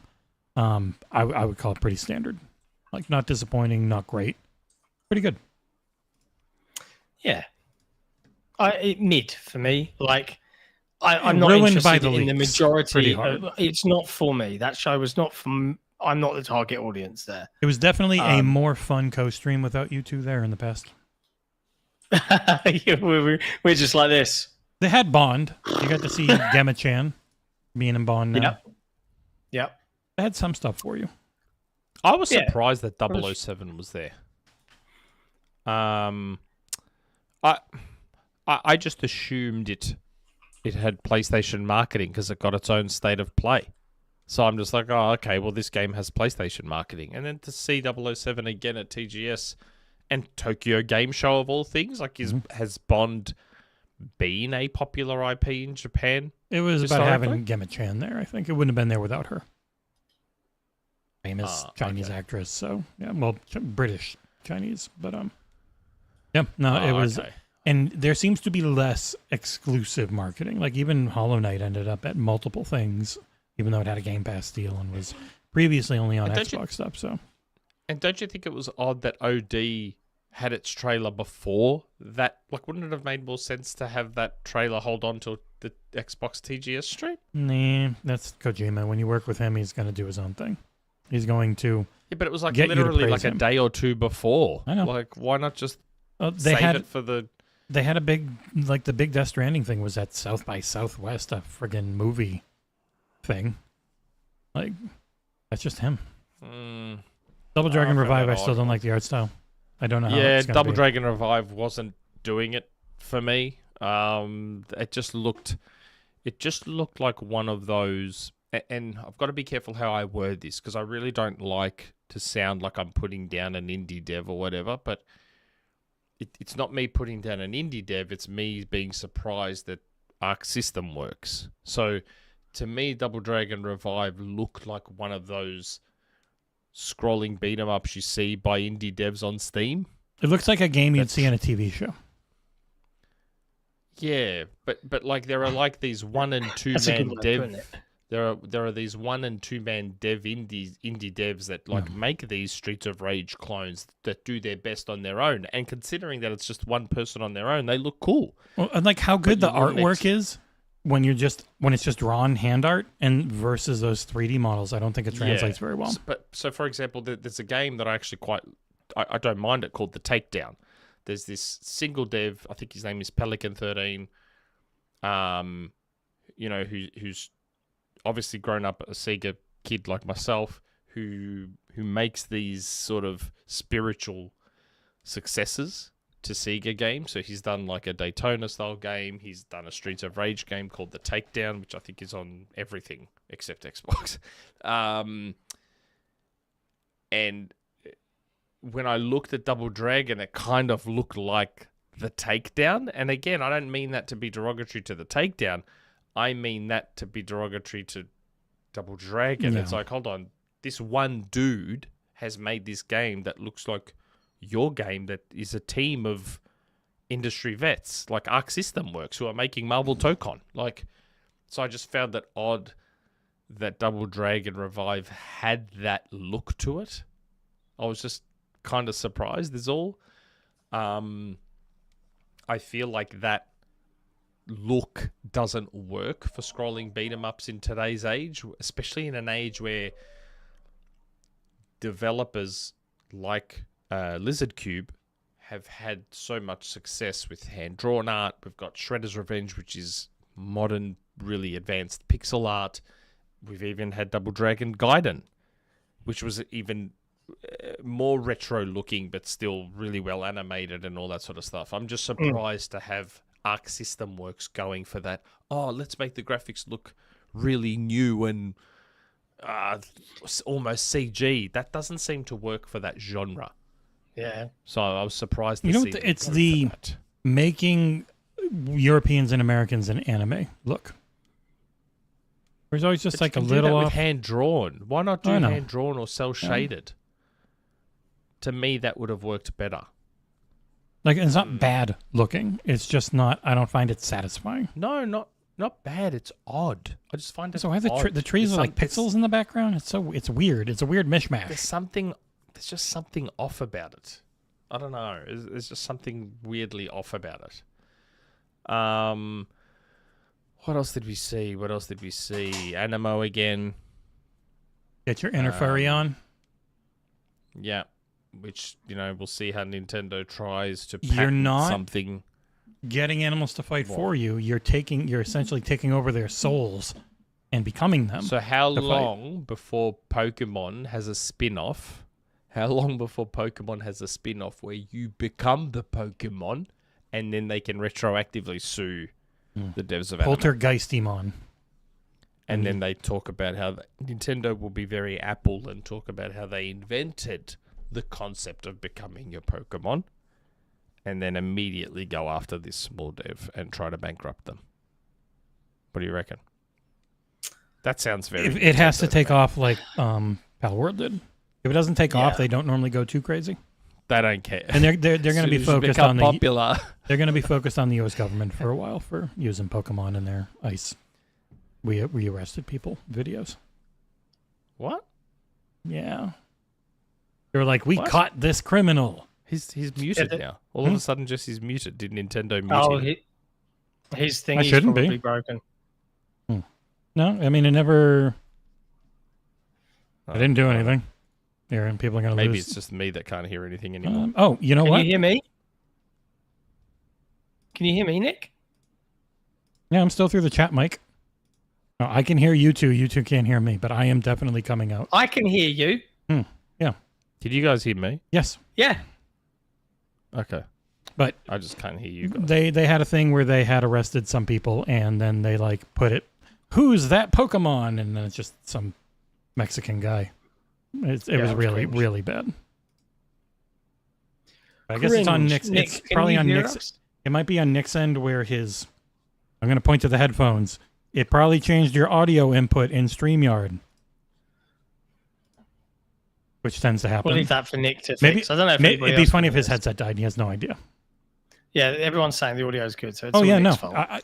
So when this was messing up, everything froze and I couldn't hear you guys. That didn't happen, so I know it wasn't that. But it's on Nick's end. Yeah, it's on. I'm gonna write: did your headset die or turn off? Nick's little working things out phase. Look at him. Can we zoom in on a close up here of Nick? I mean, I can He's go back to figuring this, this yeah. shit out. And we need the math symbols to go sprinkling over him.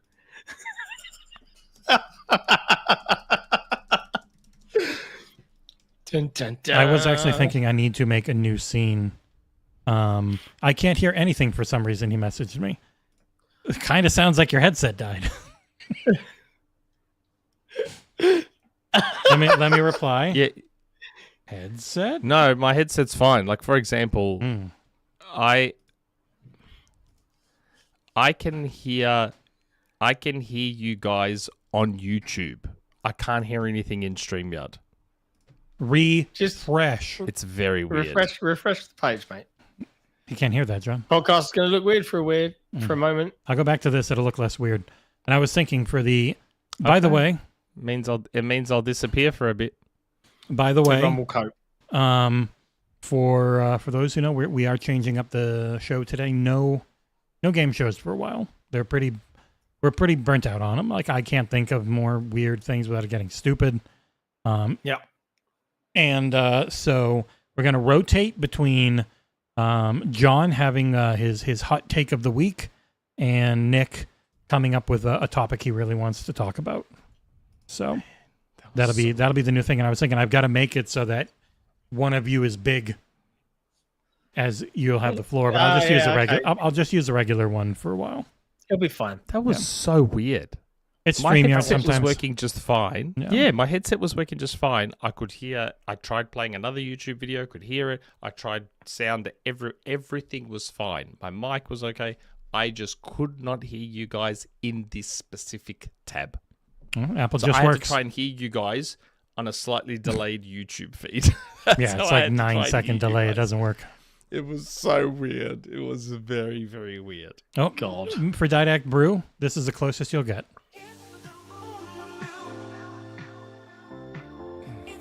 The end. Well, actually, now you've played that. You know what? Maybe Jesse needs to put up a poll. Maybe Jesse should put up a poll. Should Nick break off and do his own thing where he covers rumor mills? Everyone's going to say yes. You just become. People love the rumor mills. You do realize that is exactly what Xasis' entire channel is. Like, a lot of times, because he speaks in Spanish, people will think he's giving rumors when he's just aggregating rumors and occasionally giving his own. But yeah, that is his channel. He aggregates rumors mostly. Can we celebrate for Nisa Hauer that Winterborough got a release date? What is it you can't face? Didn't mean that. I meant. Yeah. We were all rooting for you. I'm like, yay! They're gonna be happy. What cute little mice. I forget where it was during the show. Oh, there goes first time friggin' YouTube crashed. Where the fuck was Winterborough during the show? I feel like it was like up there. It is. Latter half. Yeah, it was. Cute little mouse game. Yeah. That she's already played through in a playtest. But now she'll get to play through. I thought it was an overall, from a purely personal perspective, as in what I was interested in, it was quite a meh. Yeah, shot. same. That is every TGS forever will be that for you. No, I've seen a couple of good ones. We did have some big Xbox announcements. We had Microsoft announce Flight Sim 2024 for PlayStation 5. That's the next topic. Or later topic. Oh, well, we're talking about TGS, isn't that? Did you guys talk about Forza Horizon 6? Because I couldn't hear for a lengthy period. So what they talked about Forza is that about Flight Sim is a world update for Japan. Yeah. The port was during the state of play, which will be later in the news. Yes, it was. You're absolutely right. Yes. You're absolutely also, right. Tokyo is insanely dense. This game, it is funny. Yeah. This trailer is not faked. There are some videos that some buildings that did not load in during it. And it's very funny. Because that is a problem I've constantly had with this one, because it is not built. It will probably never allow you to, but it's not built to let you download anything. You still always have to stream it, which means you're going to use way more data, which for many of us isn't a problem, but it does mean at times, and I got to find it where it is in this video. Yeah, right here. This building just did not load. And so it can be a little immersion breaking when everything looks absolutely stunning, except for this little building that just has absolutely no definition to it and looks like a Nintendo 64 looking freaking group of textures. It's very funny. It's so cool though when the tech works, but unfortunately at launch it was an absolute shit show. Yep. For a long time, most of us just gave up. Yeah. But hey, thanks for beta testing it, Xbox cucks. Yeah, PlayStation crew are gonna get the legitimately good version. Yeah. And PS5 Pro, the best place to play Microsoft Flight Sim.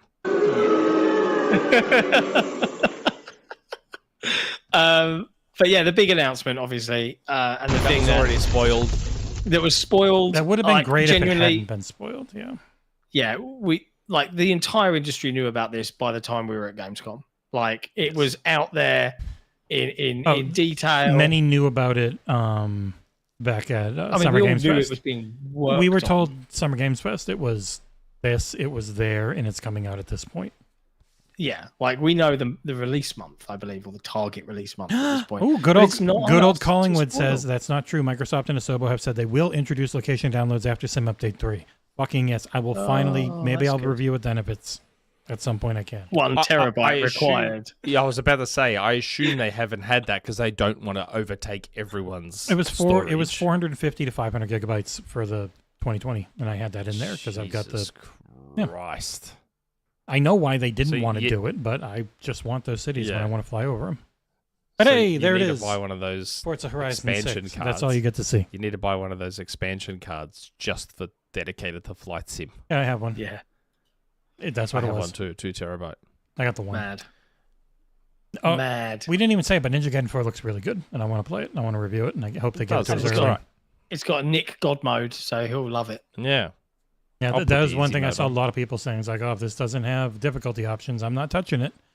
And I wanted to tell them, but I was rewatching an old podcast that was literally talking about this show, but didn't bother watching any of it. That yes, it does have this entire presentation was about the difficulty modes. Nice. I'll play it on easy mode. But yeah, Forza Horizon 6. Worst kept secret ever. In Japan. Which is good, because that's where everyone has wanted it from ever since Forza Horizon started. Like, obviously the first one was in Colorado. I think pretty much ever since the first one, everyone has wanted it in Japan. Yeah. Everyone. True. So I expect this to be a massive deal when it releases, even from a mainstream perspective. Yeah. This is arguably their biggest franchise. Easily. Minecraft. It's easily overtaken Halo now. Bar Minecraft. Yeah, okay. I'll give you that. And barring But Call yes. of Duty, and barring Candy Crush Saga, and All right. Let me rephrase. It's easily their biggest homegrown franchise. Homegrown, hardcore gamer leaning mainstream. I don't even know this. This is the more casual leaning of, because Forza was the hardcore. I leaning know one, of the but, two. yeah. Of the two, yes, I know. But I expect Forza Horizon 6 to be like the biggest 2026 game outside of COD and GTA 6.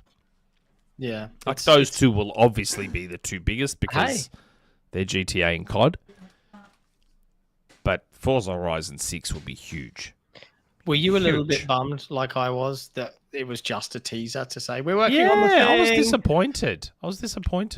I wanted to see some cars vrooming down Mount Fuji or something. January. Like, I know. Just something, some little, even if it's like 5 seconds of just a bit of boom, boom, boom, seeing a couple of cars. The reality is Like- Forza's too big to have their first breakdown at Tokyo Game Show.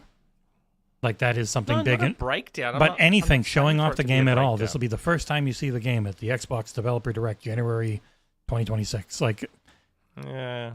I know if it hadn't leaked, having a teasery tone setter, I think wouldn't have been yeah, as bad. that would have delighted and surprised people. But yeah, the fact that it leaked and it was out there. And I do have to say for Zaycheck in chat, it was a show for that region because it aired at 6 a.m. and 3 a.m. throughout 3 to 3 a.m. in their main market. Like, it wasn't for America to get super hyped about outside of getting new ports on stuff like I thought that was made by Koei Tecmo, but it's not. It's another Square Enix one, the JRPG that's coming over that I can't remember the name of. Good old Collingwood. I hope it's not at the Game Awards. No, they said you'll see it. I'd be disappointed. They directly said it. We'll see it more early next year. I thought. After called they it out. very intentionally chose to screw over Forza Horizon 5, I'd be disappointed in Microsoft then having Forza Horizon 6 there. I'm not disappointed. crazy, right, John? They specifically said you'll see more of it early next year. I think you might be right, but don't quote me on it. I'm not saying it's gospel.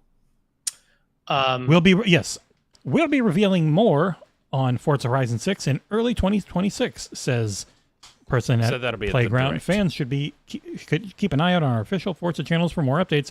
We can't wait. And then at the end, it literally just says, the very last thing of the news blog post is, and we can't wait to share more details on Forza Horizon 6 early next year. So It's interesting that in terms of multiplat, they only mentioned PlayStation 5. and not Switch 2. Yeah. It's Switch 2 doesn't have the CPU for that. Well, equally, like, where's Call of Duty on Switch? Didn't they sign a deal? Switch 2.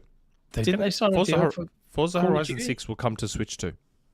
Probably look like shit. But didn't they sign I'm guessing a right now. deal? Clip this.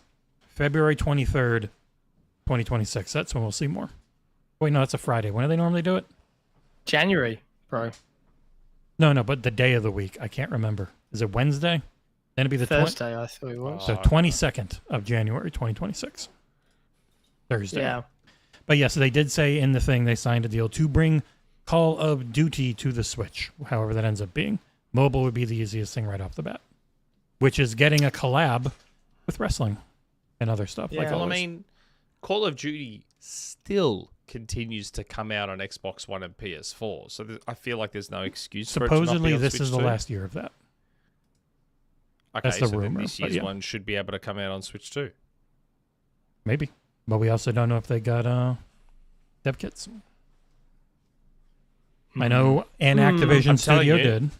Forza Horizon is huge, but when it comes to Switch 2, it'll just skyrocket. It'll be massive on that platform. Absolutely massive on Switch. Yeah. That's when I think the franchise will go to like another level. The stratosphere. I mean, there's going to have to be a lot more Switch 2s by then to do that. Yeah. Well, by the time it comes, probably would be. I don't think the Switch 2 is going to sell that crazy. Because it's going to go up in price next year. Most likely. You reckon? Yeah. I mean, it's already more expensive than they wanted because of tariffs. They've mostly put that off to console accessories. Forza Horizon won't be a streaming game for Switch 2. It'll be native.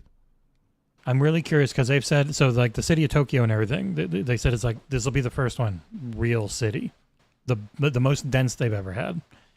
I can't wait to see what they've So done. if it's running at 60 and Be looking amazing. okay on the Series S, then I'll believe you on the Switch too. Hey, big shout out to Dion, who has just joined XboxEra Patreon. Oh, As a heads up, if you're watching live, Dion, we have exclusive member-only lounges for our YouTube members and patrons over on our Discord, discord.gg/XboxEra, and in our forum, forum.xboxera.com. So, Forum is be just sure to patrons. check Discord is Yeah. patrons, YouTube, and Twitch. Yeah, the forum does not have a YouTube member plugin that we can use. Sorry, But We it can't does do all give the you things. access to community questions via the Google form.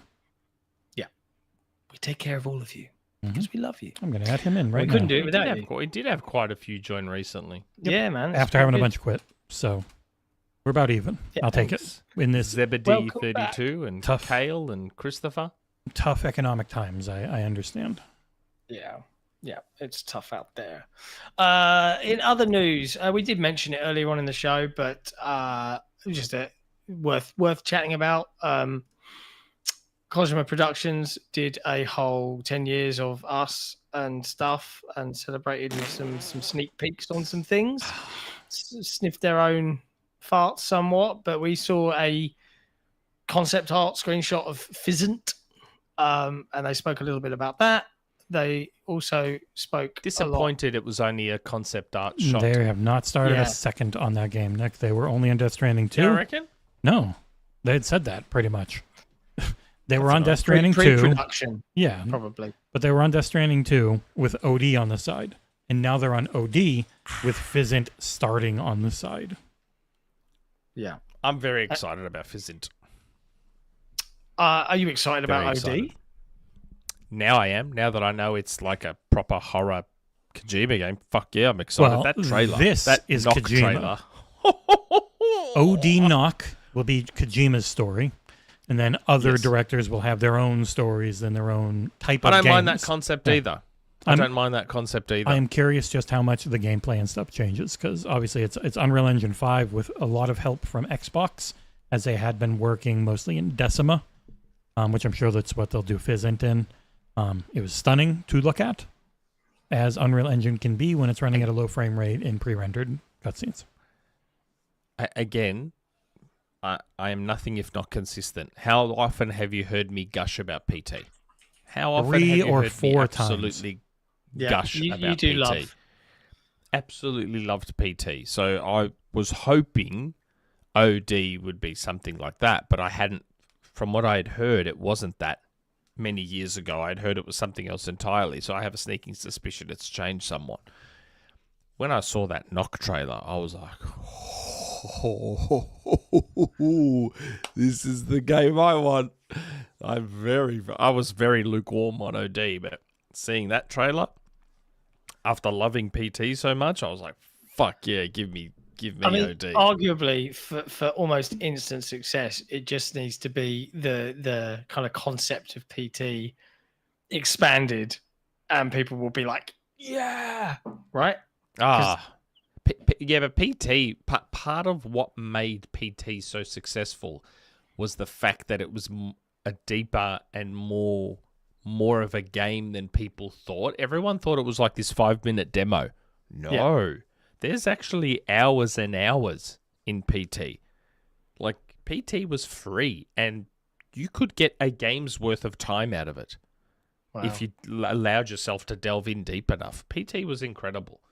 So watching Knock, I was like, yep, this is what I wanted. And I reckon that was gameplay we saw. Everyone's like, oh yeah, CG, interactive. No. I reckon that was gameplay. The moment I thought it was gameplay was the way he was lighting the candles. There was a pause, like someone's pressing a button. Yeah, like someone's waiting for a button prompt. I'm like, I reckon this is gameplay because look at the way the player. I mean, I shouldn't have said he. She is in the character, but I assume the person playing. If you want to play PT right now, 650 euros. You can buy a PS4 with PT still buy installed. a PlayStation with it installed. I'm so annoyed I uninstalled it. I'm devastated. Why did you do that? It on my PS4. I have had Dave the Diver installed on my Steam Deck, Legion Go, and PC with the Godzilla DLC that was timed for some fucking dumb reason. Never uninstalled because I literally can never try that mission without it. I don't think it was a cutscene, Trev. If you've played PT, I don't think that was a cutscene. I think that's how the game is. Like, you see it. Like, it. The whole point is that it blends both. Like, it. Obviously, the part where the monster sneaks up behind her and puts the hands around, that's cutscene. But it all is meant to blend seamlessly. I think that was gameplay. I think you're walking in. You see the way he pauses between candle lights. It's like there's a wait for the player to press a button. Yeah, and then they light the candle. Then there's another pause. Then they light another candle. Then you start to hear sounds. I don't know. I have a sneaky suspicion that might have been gameplay. Be interesting to see if we find out sooner or later in 2027 or whenever the hell it releases. You know?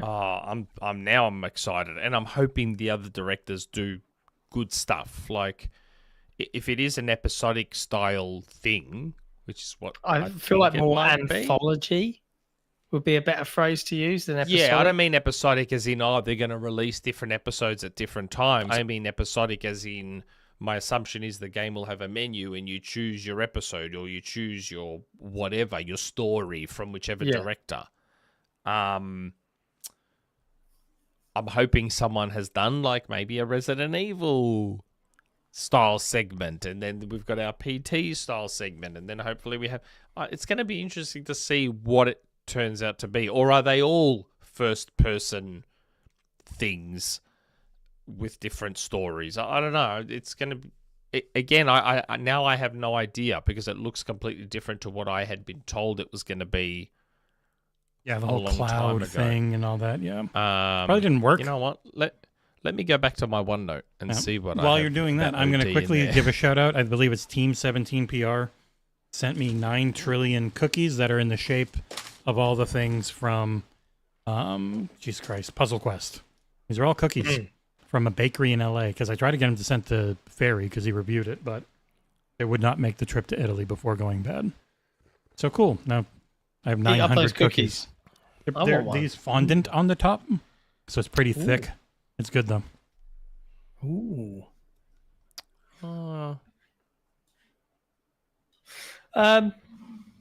Yeah. Okay. Guessing you guys got the super chat. Yeah, good old Collingwood. That guy. Good old Collingwood? Yeah, good old Collingwood. So what do you think OD is about? Well, it's funny. Drugs. Like, I'm looking at all my DMs that I've got about OD, and they go back very far. They go back to 2021. Do you have them in a folder called ODMs? No, but I should have now that I think about it. Actually, 2020 is the earliest DM I've got about OD. Wow. Fuck, I didn't realize it goes back 5 years. My first DM about it, and it says there's a Kojima game that's not with Sony. Guess that was right, wasn't it? Dun dun dun. Guess that was correct all those years ago. I saw a lot online from people who are like, "Oh, it's not unfair for a Kojima game if it's not on PS5 at launch. Damn it!" All mad and like it probably will be. I've got a couple of blurry screenshots here that go back to like 2022. Yeah, there's a lot of interesting information here that's like in terms of what it might be and whatever. Interesting. I'm not going to give any more info about it, but it still could be this. It still could be out, right? There's one thing I forgot to put in, but at Minecraft Live today, Dragon Ball Z is coming as official DLC for Minecraft. Yeah. I just saw something about that, yeah. And the whoops, wrong button. The Goku button, the Goku hair is, the Super Saiyan hair is free. Obviously, got to pay for everything else. Nice. Okay, so are we done with TGS talk, are we? Yeah, I think so. Yeah. Okay.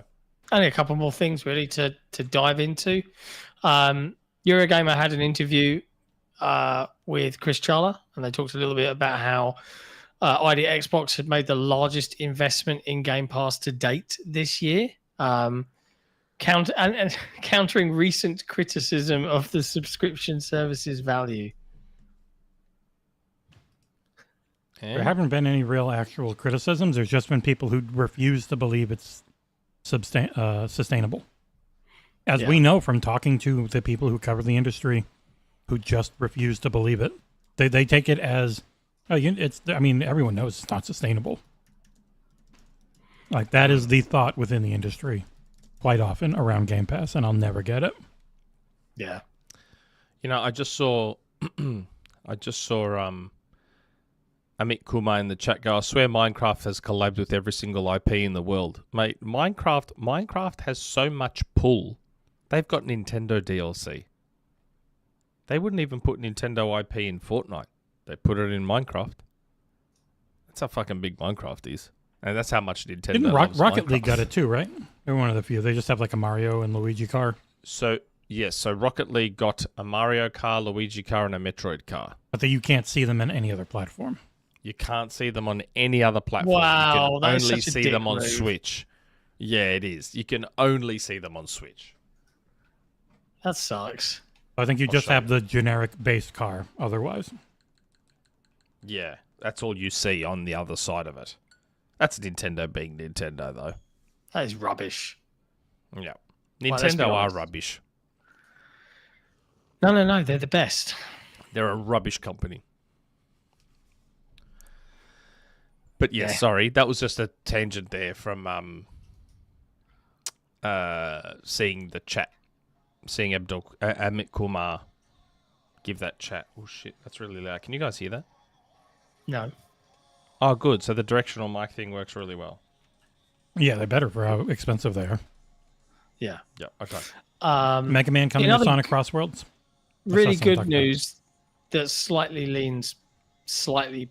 Everything is political. It is impossible to not be. We just will not we won't linger on it. Yeah. Microsoft have cut ties with Israel's IDF. They've removed access for one specific part of one part. And this is like an example of where journalism does good things. So They've terminated the Israeli military's access to technology that it was using to operate powerful surveillance systems that collected millions of Palestinian civilian phone calls made every day in Gaza and the West Bank. And this was revealed by The Guardian, which is a UK newspaper. It was Brad Smith was like after a bunch of war crimes had been committed. Well, and still are right now. Okay. But Brad Smith had said these are the type of things per our user agreements we can't know. So it was good to get this information that they were breaking our terms of service from The Guardian. And this is what's confusing about it, because it kind of reads like I was reading the story. And it's like, so you set up a thing with them, but then you've been like, hey, you're using it in a way that we didn't agree to, but you helped set it up. Like Satya Nadella Satya Nadella was directly involved in setting it all up with them. Yeah. They 100% knew how it was being used. But I mean, now they got backlash. In Nick's opinion, I don't want to get sued. It's a shit show. You know, it's good that they've now stopped it, but the fact that it was allowed to be a thing in the first place is, ugh. But Microsoft suck. So, you know, what can we say? Anyways. So that's the Luigi car? I've never seen that. Are you allowed to show it on this platform? Or that's the Luigi car? We'll get to your membership renewal at the, it's our last news story, Jay Foley. Yeah. Sony had a state of play this week. Some good stuff shown off there. Lots of it coming to Xbox, but the two Sony exclusives, specifically from Sony, were Saros from Housemarque. Looks good. Sorry, Nick's still on a Rocket League tangent for people. Samus, that's the Samus car. He doesn't care about the topic. He just wants to show you these Rocket League cars. I do, but that should be the car that Samus has in the open world. Yeah, the weird open world parts of Metroid. Instead of a motorbike, do it in the Rocket League car. That would be good. Yeesh. What the hell's the Mario car?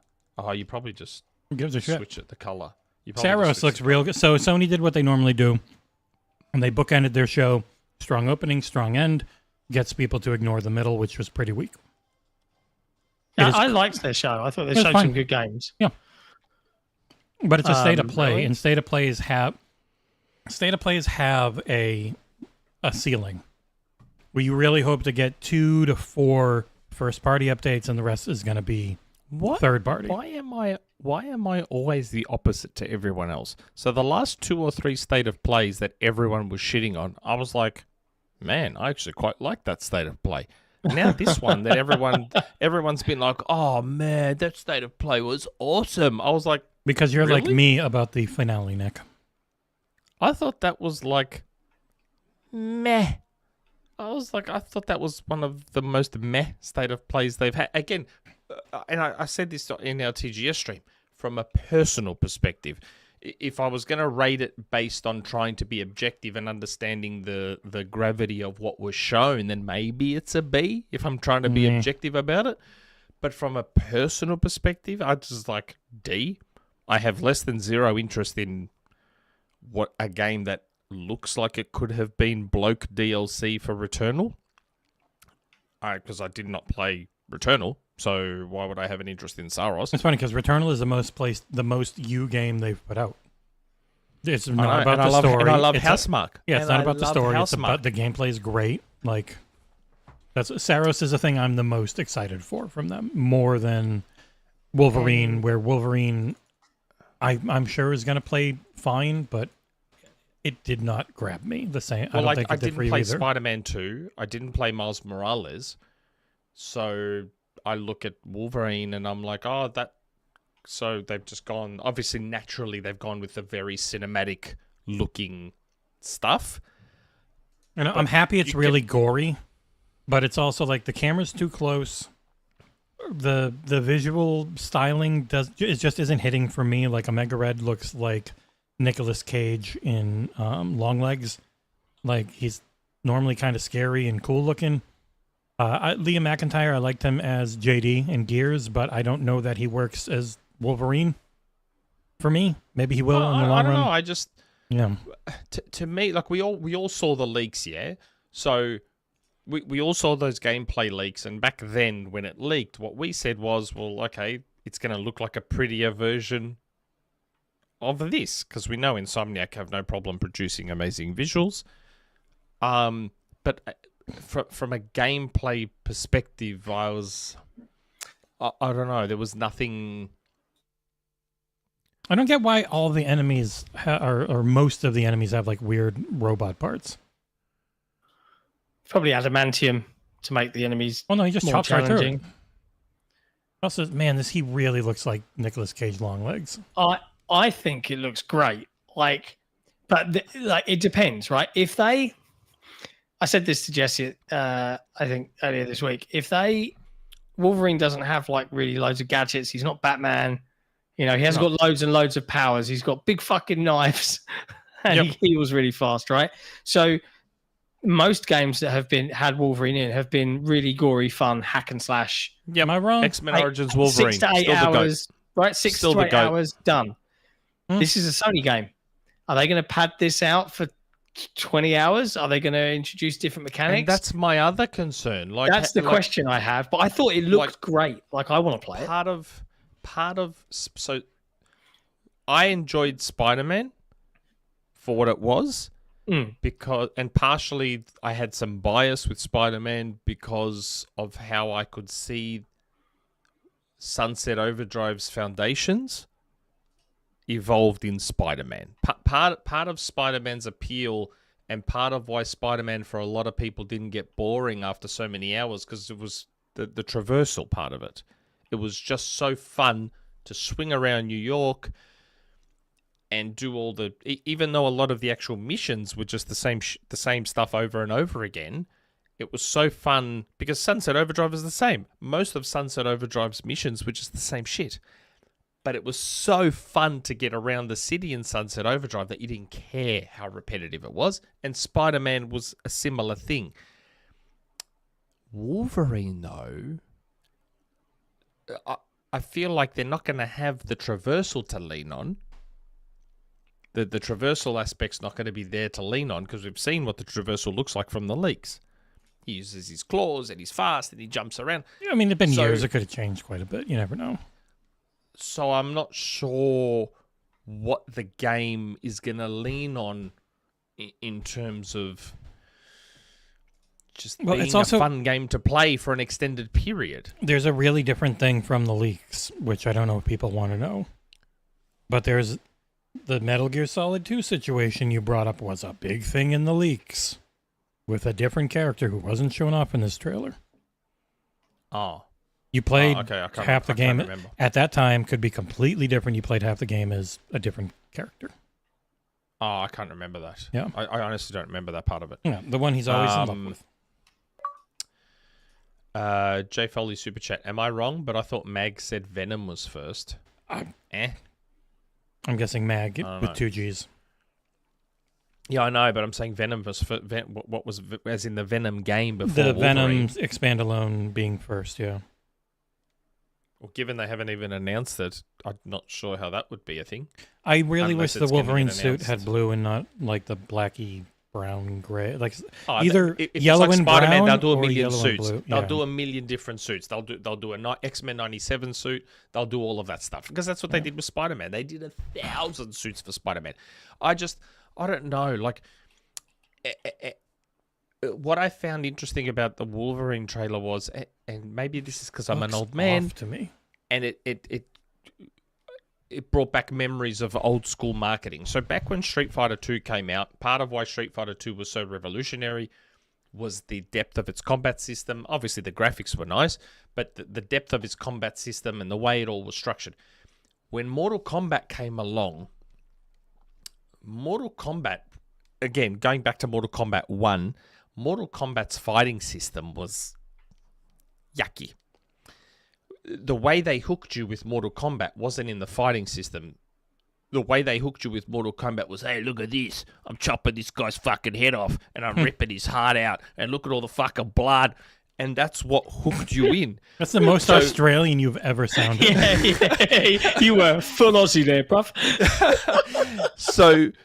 So when I heard them talk about Wolverine, they go, oh, look at our blood tech. It just took me back to the 90s and when they used that as a hook for Mortal Kombat.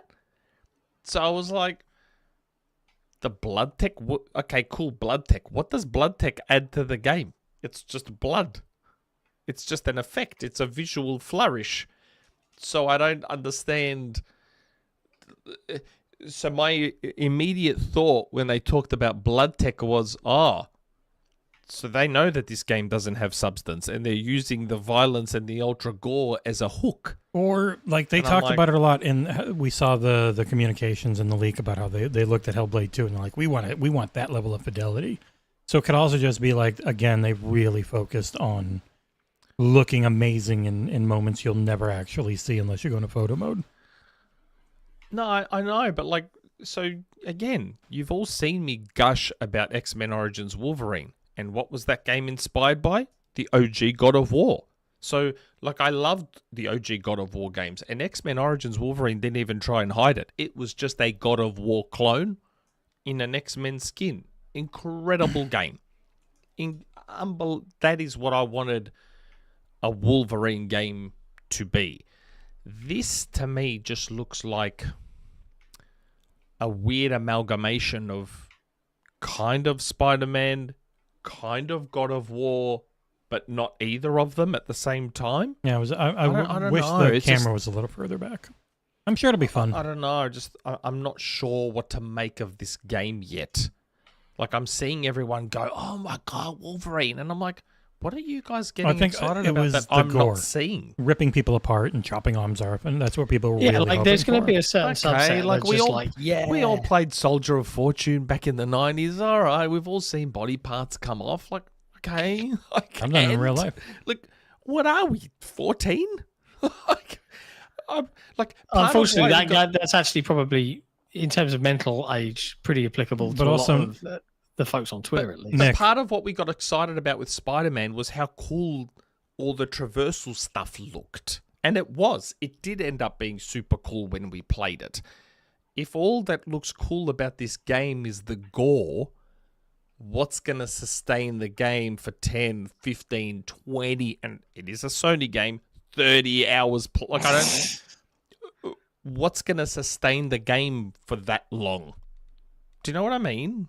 I'm not trying to shit on it. Like, I'll get excited about a game when I see something exciting. If the leak thing is true, you're not always him.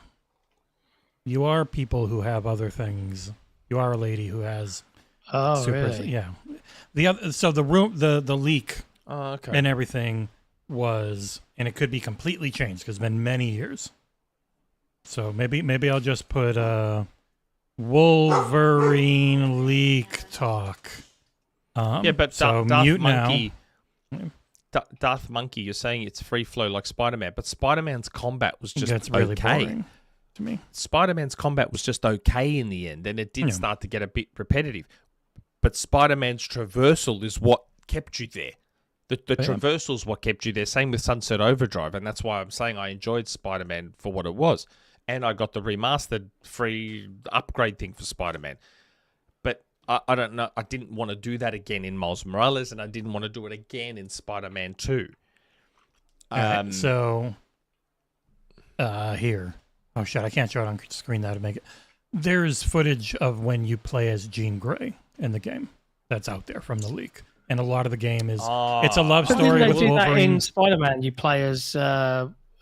what's her face? Oh, yeah, but this is Jean Grey, one of the most powerful mutants. The Mary Jane sequences with these odd stealth. It's really funny in Spider-Man 2. Mary Jane's the strongest because she has a knockout everything with one hit gun. But yeah, so a large port like the story of Wolverine, which I didn't find that interesting in what was in the leaks, was it's a big love story between Logan, who doesn't know who he is, and all these things, and Jean Grey. And it's a big setup. Well, but yeah, you're playing as Jean Grey a lot and her superpowers and all that shit. So okay, well then that becomes a slightly different thing then. Yeah. If it turns out that this is effectively an X-Men game in disguise, it's setting up the next X-Men game. It feels like yes. Okay, well then that becomes a different ball game then. If that's the case, then I have a little more interest. I just thought a game where you're only playing as Wolverine, I feel like that constant hack and slash might start to wear thin quite quickly. I think that's fair. In terms of if it was only, say, a 6 to 8 hour game, which is my dream, if it was only a 6 to 8 hour game, then I'd be more, cool, a nice shorter thing, great. But we know it's not going to be that. So my concern was, my God, that over 15, 20 hours would really wear thin. That was my thing. But if there is Jean Grey sections blah, and maybe... blah, blah. I took down the spoiler talk thing, so people might unmute it. And if there is Mystique sections, we saw Mystique in the trailer, so that's not a spoiler. No. If there is Mystique sections and maybe Mystique sections or something else, then all of a sudden it becomes more you get that enticing variety, and more interesting. Yeah. Yes, I'm sure it'll be great. I'm sure it'll be really good. Then they'll, because it doesn't feel like they're going to do this. So Spider-Man 2018 was okay, but it was a little too grindy. Miles Morales was pretty good, but the friggin' MCU light quipping drove me insane. And then I legitimately I did not like the story in Spider-Man 2. Like, gameplay, awesome. Looks amazing. But the story was I didn't bad. play it. Yeah. See, I'm tempted to... I haven't played the new Spider-Mans. I used to play the old ones back in the day. Well, they made 3 in a row. Activision ones, right? Like, but is it worth picking up for Spider-Man fans? Like, I tentatively am... he's probably one of my more favourite Marvel characters, but like I'm not crazy on comic books, so don't expect anything. It's very MCU light story, so it's trying to be quippy and funny. More so is in DC build good? Like, is it worthwhile? They're in good shape now, but I don't know that they go. So they never really go cheap. So if Insomniac is effectively doing the X-Men game as well. So that will basically be Insomniac's take on like the Avengers game that Crystal Dynamics did. Yeah, just with X-Men. I don't know if it'll be co-op or anything. I doubt that. That's going to be interesting. That could be really fun. Like Insomniac doing a 5 or 6 character split comic book action game. That I'd be on board for. And it'll be chopped into 3 parts that all cost $80. Because that is what they wanted to do with Spider-Man 3.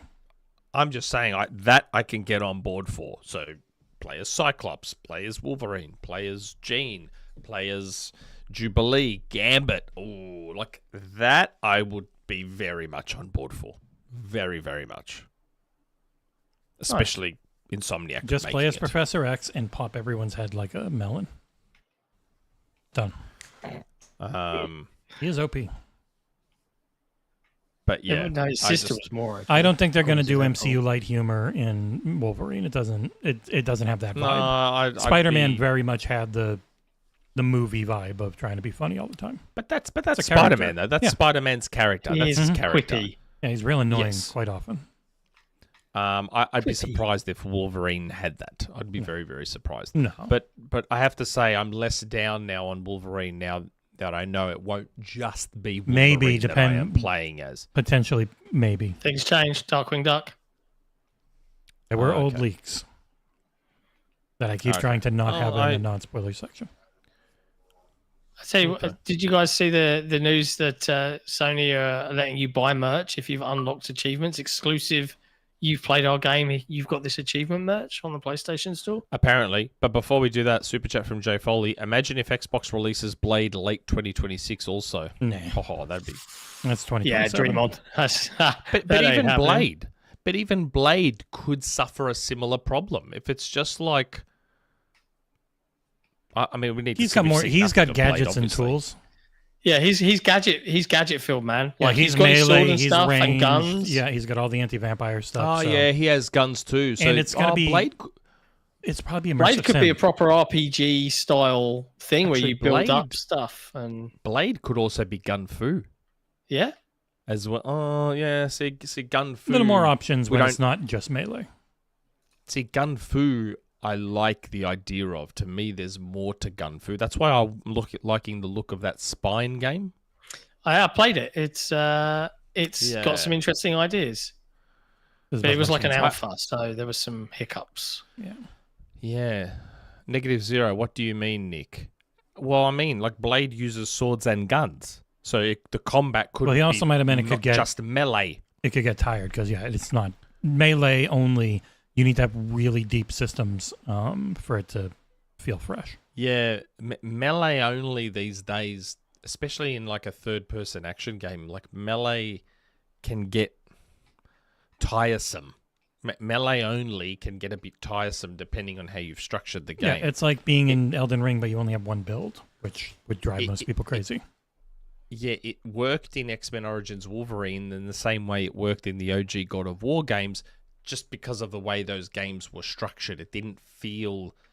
I don't know. I maybe I'm not intelligent or eloquent enough to explain it, but in the OG God of Wars and in X-Men Origins Wolverine, it didn't feel boring and repetitive in the way it can, just because of the way those games were set up. So it'll be interesting to see if Blade is straight up melee, because if it is, I could see it getting boring and repetitive. But if it's more gun-fu with a dash of third-person shooter... They're an immersive sim. Like, it's not just going to be a third-person action game. It's going to be probably sim. Yeah. Well, to a point. I'm not saying like, let's be careful. But no, he can very much be like Dishonored. Like Dishonored but Dishonored has all that action shit. You were just generally told you shouldn't do it because then the city's going to go to shit and all the rats show up. But in a Blade game, that doesn't happen. So you can have those options where I'm going to stealth in or I'm going to go crazy nuts, and it can still have more of their feeling to it while having a bigger action focus. It'll be interesting to see. It'll be very, very interesting to see. Because the potential is there for both. It could get, depending on how they do it, if it's not too melee focused, then we should be okay. I just think, I don't know. I wish I knew how to explain myself properly, because I don't think I can. Because a lot of people are like, oh, but then you play plenty of repetitive games, like you're scrolling beat-em-ups and blah, blah, blah, blah. Do they know how to make it feel different enough so that even though you're doing the same things, it stays fun instead of starting to feel the too samey? Like, that was a problem with Suicide Squad Kill the Justice League. Super fun gameplay. Then you play the same 5 mission types 100 times in between boss fights, and like it just felt the same. They never changed up the sound, they never changed up the look, like just the set dressing around doing the same mission types. You got to know how to not make it feel like the exact same thing over and over again. Yeah, and you're right, -0. What about Ninja Gaiden 4? Yeah, the potential's there for Ninja Gaiden 4 to be similar. Yep, you're right. Especially if you play it on easy and it's boring as piss. The potential is there for Ninja Gaiden 4 as well. Yep, 100%. So it's gonna be interesting to see how that all plays out. Yeah, a Blade focused entirely on action should be like 15 hours, but if it's an actual, there are action parts and there are sim parts, it can definitely go longer. Because again, the repetitive stuff, it's not as bad if the game is short or the levels are short. Like, there's a pacing element to it, there's a structure element to it, there's all sorts of parts that go into a game that can help prevent it feeling grindy and repetitive, when technically what you're doing is exactly the same thing for the entire game. Do you know what I mean? Like, it's just there's a way to structure it where you can prevent the staleness from setting in. So it's like the hope is that a lot of games like Destiny and Borderlands and stuff, like you're going and then you might hold X on a thing and then your ghost or your little robot man floats around and you defend that area. But if you've got other story beats and it looks different and you're getting cool shit for doing it, it's not nearly as bad as if you're just going and doing the exact same mission type over and over again and you have no idea what's going on and it all looks the same, even though technically the gameplay is the same in both of them. But like Darth Monkey now is saying Arkham series gameplay would be ideal. But this is what I'm saying. Arkham is a great example. Arkham isn't just the combat, though. Arkham's got the flying or the floating.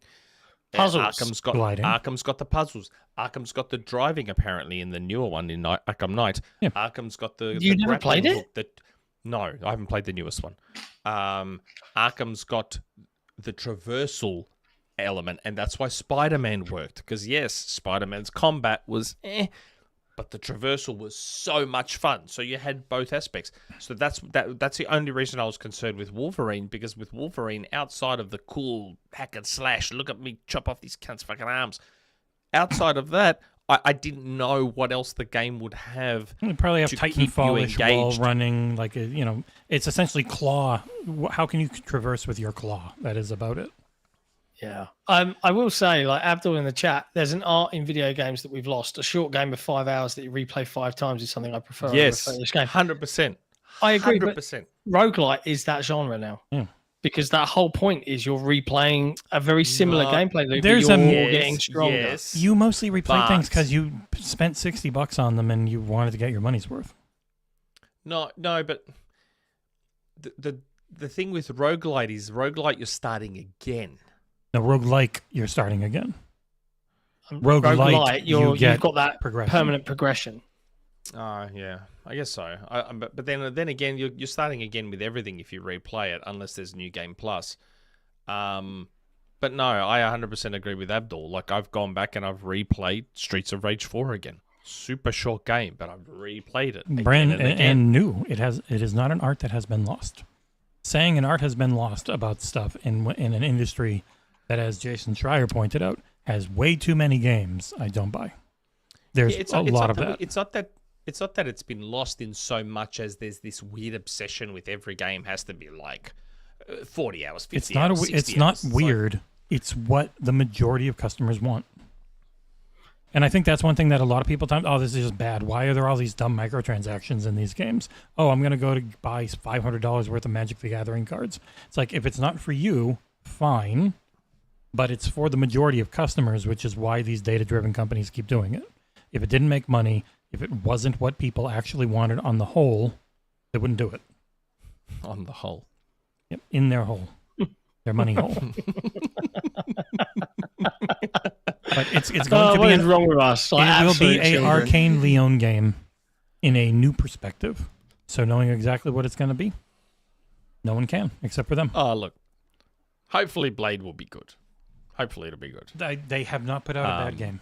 Arcane Leon. People yell about Redfall. That was awesome. Maybe a wealthy friend of mine will buy me Wolverine. Oh my god! on my American. It's not even account, out yet, and yeah. I tell you what, if you end up buying, like the FOMO gets you, and you end up buying an Xbox Ally X, I will buy you a Steam copy of Batman Arkham City. I've got City on Steam. I've got City on Steam. Well, Night, yeah, Arkham okay, Knight. The one with the car. I'll pick that up for you so you can try it out. I've actually got Arkham City. I've got Arkham City on PlayStation 3, and I've got Arkham City on Mac. Well, they've given Arkham Steam. Asylum and City away on Epic, I think. I think they've given away all of them. I don't know. And they go on sale for $2. Because it's Mac compatible, Arkham City. Funnily enough. Yay. So City's the only one I've played. And I haven't beat it, but it what I've played so far is pretty good. And quickly back to the news, just to say Sony introduced FOMO merch, which they learned from Bungie. You must have Ghost of Tsushima. You must get. So how does this work? It's Ghost of Tsushima, and you must get. There are two trophies. You must get them before December 31st, and then you go to a website that you must have your trophies public. It will read your trophy and will give you access to spend $25 on a little thing that looks like the trophy, or $30 on a T-shirt, which is learned from Bungie, which had this system with rating in Destiny, where you had to have beaten certain content, and then you could like buy a jacket for $100, $200 or something. Really? Woo! Ghost Rewards is the name, I believe. Yeah. Okay. Last news story that we're going to talk about today. EA might be going private. This came out of nowhere on a Friday, right? What's going on here? For fans of footy. You go. Oh, for fans of footy. I was going to say, so there's been sports washing going on, essentially, with the Saudi government, who, along with Jared Kushner of Donald Trump's son-in-law fame, are looking to buy EA for upwards of $50 billion. And they've been buying into sports. They've got a whole comedy festival where you can't say anything bad about them, with Bill Burr and 900 other people in there. Like they're spending their precipitous amounts of money to try and not look so bad anymore. Is in the long run, though, EA being owned privately, in the long run, is that not potentially a better thing? If it wasn't these people, yes. And that's why I said potentially, because it means they're no longer beholden to these fucking, these nothing shareholders that apparently want everyone sacked and want the numbers constantly going up. So if they're no longer beholden to that, that's potentially a good thing. Maybe. Potentially. It like everything else, it would depend entirely on who owns them. Yeah, I don't know. Like they've been public since 1990. I think. Yeah. 92. Like they've been public for 50 billion to just like think about that money. Is it 50 billion? I did read that right. Right? Yeah. Activision, the whole of Activision was bought for 70. 69. Yeah. So nice. That was 67. Like it's kind of fucking nuts. Like that's how valuable EA is. Well, I mean, I'm fairly confident Microsoft was looking at EA at 1.2, and that's probably what they would have paid for them, 40 or 50 billion. And they're not in good shape. Microsoft had bought them. But they've just, with FC Football, with Football Club, really pushing things. But even there, losing the FIFA name did seem to hurt it a little bit last year. It's weird for them to still have that type of valuation. Do you think given the Saudis are involved and they're like, from a money perspective, it's like a bottomless pit, do you think the Saudis try and buy back the FIFA name and get it back in the game? Well, there's a lot of involvement with the FIFA organization. Yeah, and FIFA, they've got supposedly they have a deal with 2K Sports. Saudis will just throw money at it. But if you already have the contract, I don't know. They have the FIFA player license. Break contracts. Like they have all the break contracts. They've got the FIFA player license, which gives you all the teams and all the thing. You just don't have the name. It was literally $1 billion to call it FIFA. Nothing else changed. Wow. Like they have all the teams, they have all the players, they have everything. It's just the name FIFA and having the World Cup event. Yeah. That's it. Yeah, as far as I know. It's going to be... Yeah, it's going to be interesting. My initial thought was, hey, this could be a good thing because they're not, they're not tied to shareholders anymore. But then the new owners could be also potentially worse and be like, no, you've got to make Andrew this Wilson much money. Just shows up in 50 pieces. You can't make that joke if you go do the Riyadh Comedy Festival, by the way. Somebody put up the rider. I don't imagine Bill Burr, of all people, being like, no, I won't make these jokes. Like, no, he will not make it because they will kill you. You're literally signing a contract. He's probably getting like 10 million, 15 million. They'll take him out. Like they are just paying an ungodly amount of money, and the contract says you will not do this. And that is not a country where you would break a contract with the government. No. Okay. I mean, what would happen? What would happen with the EA Play on Game Pass Ultimate? Nothing. It's just gets more microtransaction money. That's why it's there. Okay. It would be weird if anything changed, but yeah. They chopped a journalist's head off last year after torturing him for 7 years. Like it's not a place you. I don't think that was last year. That was not Jamal Khashoggi, a different one. What? Yeah, okay. I stand corrected. Yeah, one who said he was saying bad things on Twitter. They said so he got his head chopped off. It's not alleged. They literally said yes, he's been executed. Not to be political, but a government is looking to buy EA, so it's impossible. Is it fair to say that money ruins video games? No. Is that a fair comment to say? Video games wouldn't exist without it. I know, but it also ruins them. It's like a paradoxical thing. Like they wouldn't exist. I'd argue that's everything, though. I'd argue that's everything, isn't it? Maybe, yeah. I can't say that in America because the president just made it illegal to be anti-capitalist. He's trying to, anyways. Okay. Really? Yes, no, What? I'm not kidding. Yeah. That if you're anti-capitalist or anti-Christian or anti anything he cares about, you're probably a violent terrorist. So what you're saying is I shouldn't move. I very specifically should not move to America because I'd get in a lot of trouble. Yeah, it's funny. Jez replied to Mikey Barra about the PlayStation console thing, and Jez is technically correct. This generation is the most money Microsoft's ever made as well. No. Which Yeah, but people they don't wanna didn't hear. sell the most consoles, and I that's know. all that matters. I mean, PlayStation's That's a little the- behind last gen too, but they're making more money. So who cares? But all that matters is how many consoles you sell. That's it. It has all been that very counts. disappointing to see who took Saudi money for the comedy festival. Au revoir, Bill Burr, Dave Chappelle, a whole bunch of others, lots of big names. Pete Davidson. Money talks Money talks. and bullshit walks. But how can bullshit walk? What a All great right. movie. That's That such is- a good movie. That is all the news, right? Now, I think I kind of already went on my rant today, but I'll see if I can come up with another one, and we'll probably make an animation or something for this. But I need 2 animations. yeah, the topic that I think, or the subject I want. You got to to explain what this new segment's going to be because everyone's going to leave for no game shows. Yeah, Yes. we're not So- doing a Don't game show leave. anymore.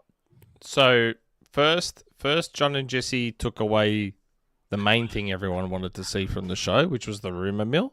The website's Now, John and Jesse are taking away the game show, which was the other fun little thing we did. Basically, what John and Jesse are doing, without saying it, they're just subtly doing it under the table, is they're trying to remove any relevance I have to the show What the?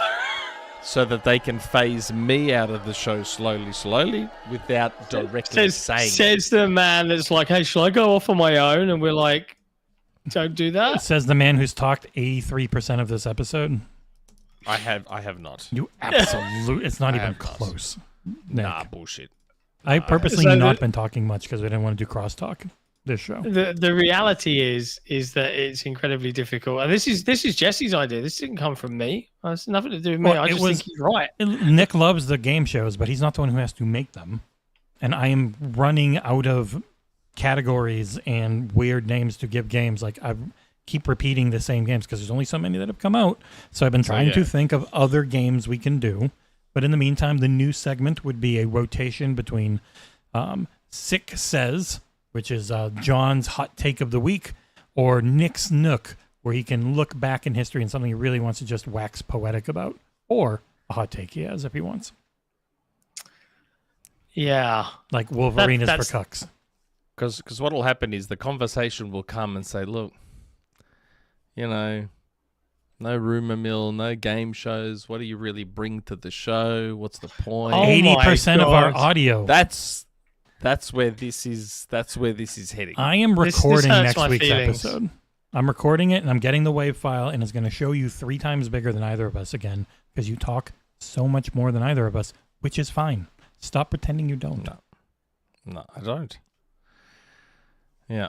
Let's ask the I'm chat. just sad. Imagine if they cancelled Jeopardy and told us it was because they ran out of questions.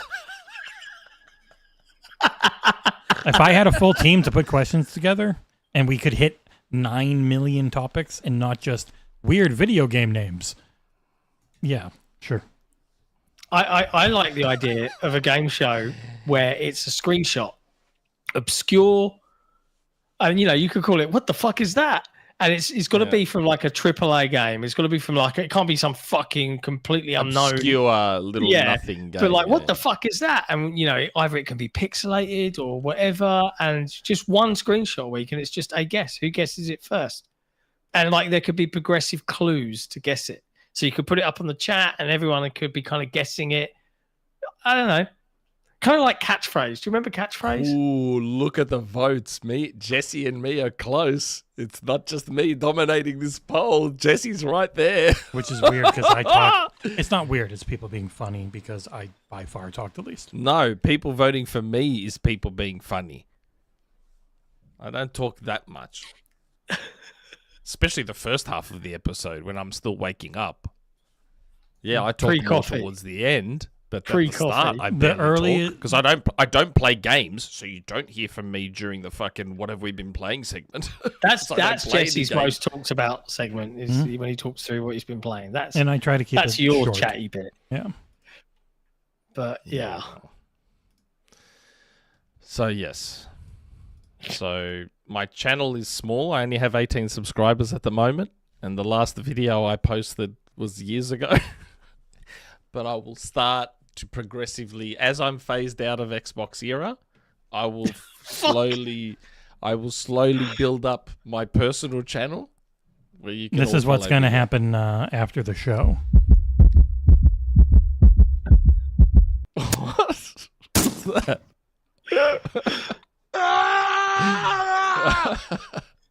Nick's all scared, wondering what's going on. God. Goodbye, Nick. Old Yeller. Oh, yeah, we take him out back. All right. And then we'll be having an argument where I will say to John and Jesse, what is it you can't face? What is it you can't... You have it on loop? Oh, man. It was looped. I had to stop the loop. But yes. So apparently we're doing this segment now, which I still think could just generally grow organically from like community questions or whatever. Yeah, I like. What do you think about my screenshot idea? It doesn't work very well for people on audio. That's the problem. But we're still back at the same problem of Jesse having to a screenshot from find something. But it's one screenshot. You can Google that shit.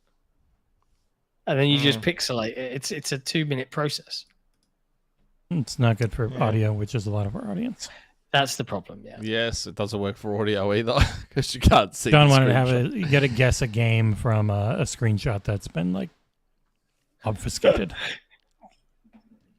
King Hit Post, who I don't think I've ever seen in the chat. No, neither have I. He's going to quit the Patreon if we cancel his game shows. I mean, if you just go in the Discord, you get way more. You have a 1 in like 500 chance of being a winner in Name a Game or What Year My Dear compared to just go on the Discord and there's stuff like multiple times a week. Yeah, Gentle Stone game cover art.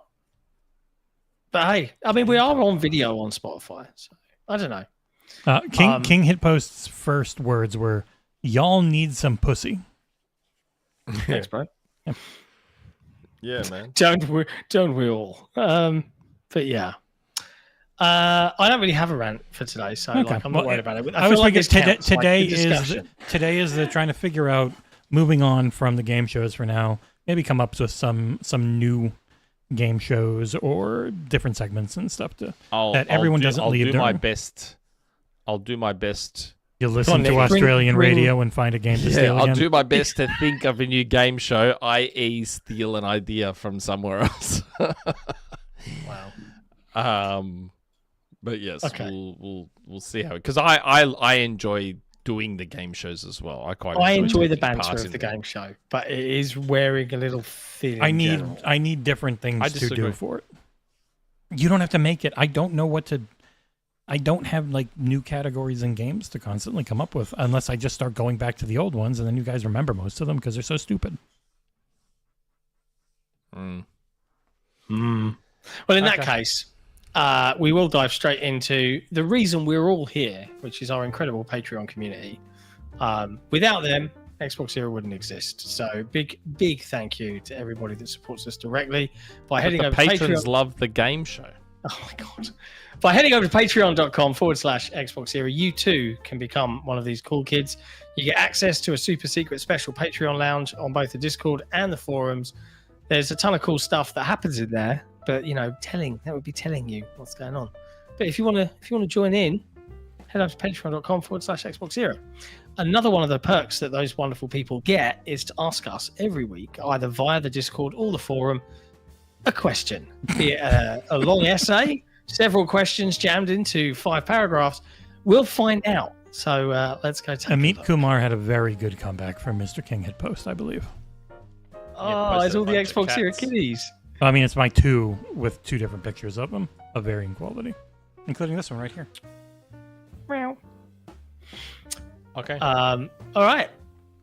Let's dive in to those wonderful community questions. Yep. Community questions starting with the form. Which is via the Discord. For the form. Are we warm for the form? Yeah. So, first question is from TiberiusMonk. Hello, Xbox Era crew. This is TiberiusMonk. Hello, Long-time TiberiusMonk. viewer and super chatter submitting my first question for the podcast. Woohoo! A few months ago, I watched Fantastic Four First Steps. I just watched that too. I thought it was a good film. But I felt it would have been more enjoyable as a video game, where I could interact with the story elements rather than just watching them. Has there ever been a film that you would have enjoyed more if it had been a video game instead? Keep up the great work, TiberiusMonk. I also liked Fantastic Four First Steps. We were talking about it before the show started off air, and I said to Jesse how much I quite enjoyed it. To me, it took me back to pre-Endgame era of Marvel movies. I quite liked it. Fantastic Four. I haven't seen it yet, so You don't should. spoil it. Good movie. Yeah, I really we're like gonna it. watch? Yep. Okay. I'm not raving about it. It wasn't like, oh my god, the greatest Marvel movie ever. It was just a good movie. No, but it was good. Yeah. It was good. I quite liked it. But the I question would, is, have we ever seen a film that we would have enjoyed more if it had been a video game More. instead? the Bob Hoskins and John Leguizamo Mario movie. Good I don't answer. know. I don't know if I would have enjoyed it more per se, but would have still got a lot of enjoyment. John Wick. Yeah, you know, it's interesting. I was going to say Sisu. I don't know if anyone's That has anyone's seen a sequel that I people know, really which like. is crazy Yeah. to me. Yeah. Sisu It's is basically crazy John Wick. old Scandinavian John Wick, Yeah. killing Nazis. Set in World War II, Yeah. killing Nazis. He's like he instead of the Baba Yaga, he's just this old legend of a guy who is like immortal, and he's just an old man who's ripped and he just kills a lot of Nazis. It was good. It was super gory. I was surprised there was a sequel coming, but it's getting really good reviews, so I'm happy. Do Yeah. I know that lead actor? Probably not.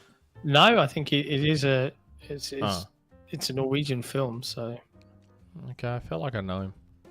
Okay. I always felt bad. Is Norway Scandinavian? it's close enough, isn't it? Yeah, Sisu. Okay. yep, good movie. You should watch Interesting. Sisu, Nick. You like it? 2022, so it's not Yep. old. No. Yeah, and it's got a sequel coming out later this year, I think. Interesting. Finnish. Yeah, It actually shut up, came out in John. 2023 in the US. Yeah, Finland, Okay. according to good old Sisu. Collingwood. Interesting. Oh, he's going after Soviets in the Um, sequel. Uh-oh. And don't show that to Putin. But yeah, I think John Wick would have been even cooler as Yeah. a video game. It is But it surprising. would The have only had thing to be we only got John Wick third-person Hex. That's the only thing we ever got. Yeah, like Yeah, it's not a John- well, tactical thing. To me, Sifu is closer to a John Wick movie, just without the guns. Hopefully it's Spine. Hopefully Spine is that gun fu cool John Wick thing, or Blade. Because John Wick uses all of that stuff. He fights with swords. He fights with guns. He's he got fights with stakes his for fists. vampires. Like hopefully it can be Blade. Johnny I Mnemonic. would love for Slow Clap to make a John Wick gun combat. They're very game. busy for Just a long straight time. up with rematch. Just a straight up third person action game that involves gun fu. I would love for Sifu to do that, and it's a John Wick licensed game. That would be a very, very, very enjoyable and fun video game. I want the laser I think. thumb garrote from Johnny Mnemonic in a game. I have not seen Johnny Mnemonic. It's really bad, but it's got a really cool guy like pulls a whip, like a garrote that's a laser beam okay. out of his thumb. Eventually, he is killed by his own laser garrote. Ah, Terrible movie. But it tried. It was Keanu Reeves before he learned how to almost act. I really like. He's supposed to be a great guy. I've liked a lot of his movies. He's just. Really he's not the best actor. He was right? he was a very bad one early on. He's gotten better. What it is with Keanu Reeves is you need to find the right role for him. Not as much talking. I won't say he's a limited actor, because that word sounds very derogatory. It's not that he's limited. It's that, yeah, like I look at someone like De Niro, who's been pigeonholed, like he's always the mafia dude. But if you've watched Stardust, if you've watched, what's that one with Anne Hathaway, where De Niro plays where he's an intern? The intern. He's the intern. Yeah, he's the intern. So De Niro gets pigeonholed, but can do just about everything. If you've seen Taxi Driver, where I feel like Keanu Reeves has almost been the opposite. He's been given other stuff, but he can't quite pull it off. But if you give him the right role, like John Wick, Neo, Shadow the Hedgehog, like Johnny Silverhand, he was good as Johnny Silverhand. He hasn't been pigeonholed, but maybe he needs to be to truly always look good, if that makes sense. It does. For the record, I do like Keanu Reeves a lot, though. And he's supposed to be a lovely man. Apparently. Yep. Supposedly. Okay. Next question. Jay Foley. Another super chatter. Another patron again. Yeah.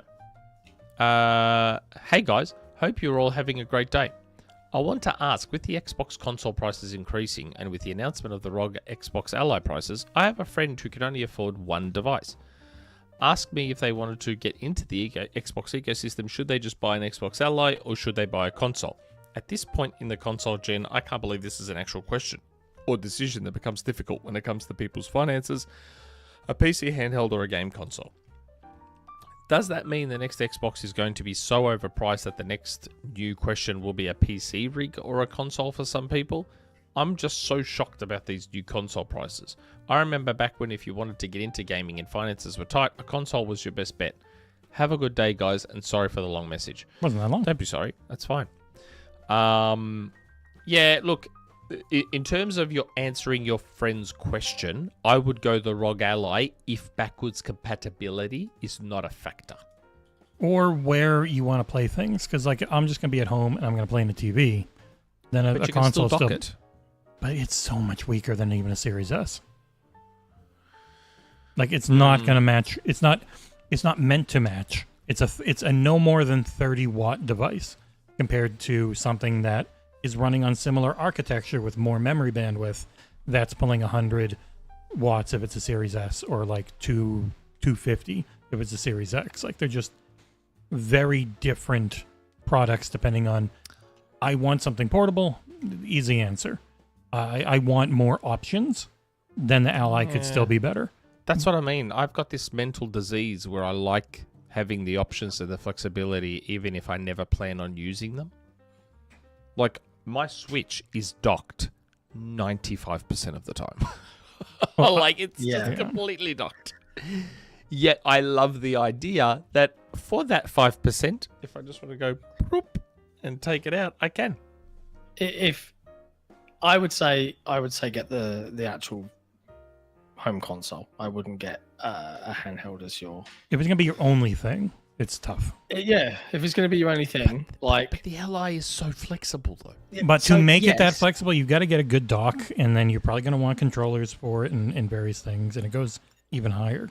It starts to ramp up. He can eGPU it as well. He can eGPU it. Good eGPU is $2,000, man. They're so I mean, expensive. if we're talking about someone who, he only can afford one device, like we've got that in the question. Like, you can get your Xbox Series X, you can get a Series S, you can get an Ally. But if you want to get an Ally that's super flexible, I don't know. Someone will have to correct me on this. Does the standard cheaper Ally have? You can't dock that to an eGPU, right? You can dock it to have it on screen. You can't dock it to a PC and plus, desktop like, if money matters and you can't get both, you're not getting an eGPU. Yeah. Any like, performant eGPU that has Thunderbolt is and like I would also $1,500 say, unless you want indie handheld gaming, AAA gaming is great when it's handheld aware and it can increase the size of the UI and the fonts. I mean, maybe it's just me because I'm getting old, but I'm like this sometimes. I'm like, yeah, but the Xbox console will miss games that the ROG Ally will not. That's true. There's a lot of games that the Xbox does not get. We don't have enough The Ally, context. technically, we'll get everything. Not Nintendo Except and not Nintendo, and except PS5 Nintendo for a while.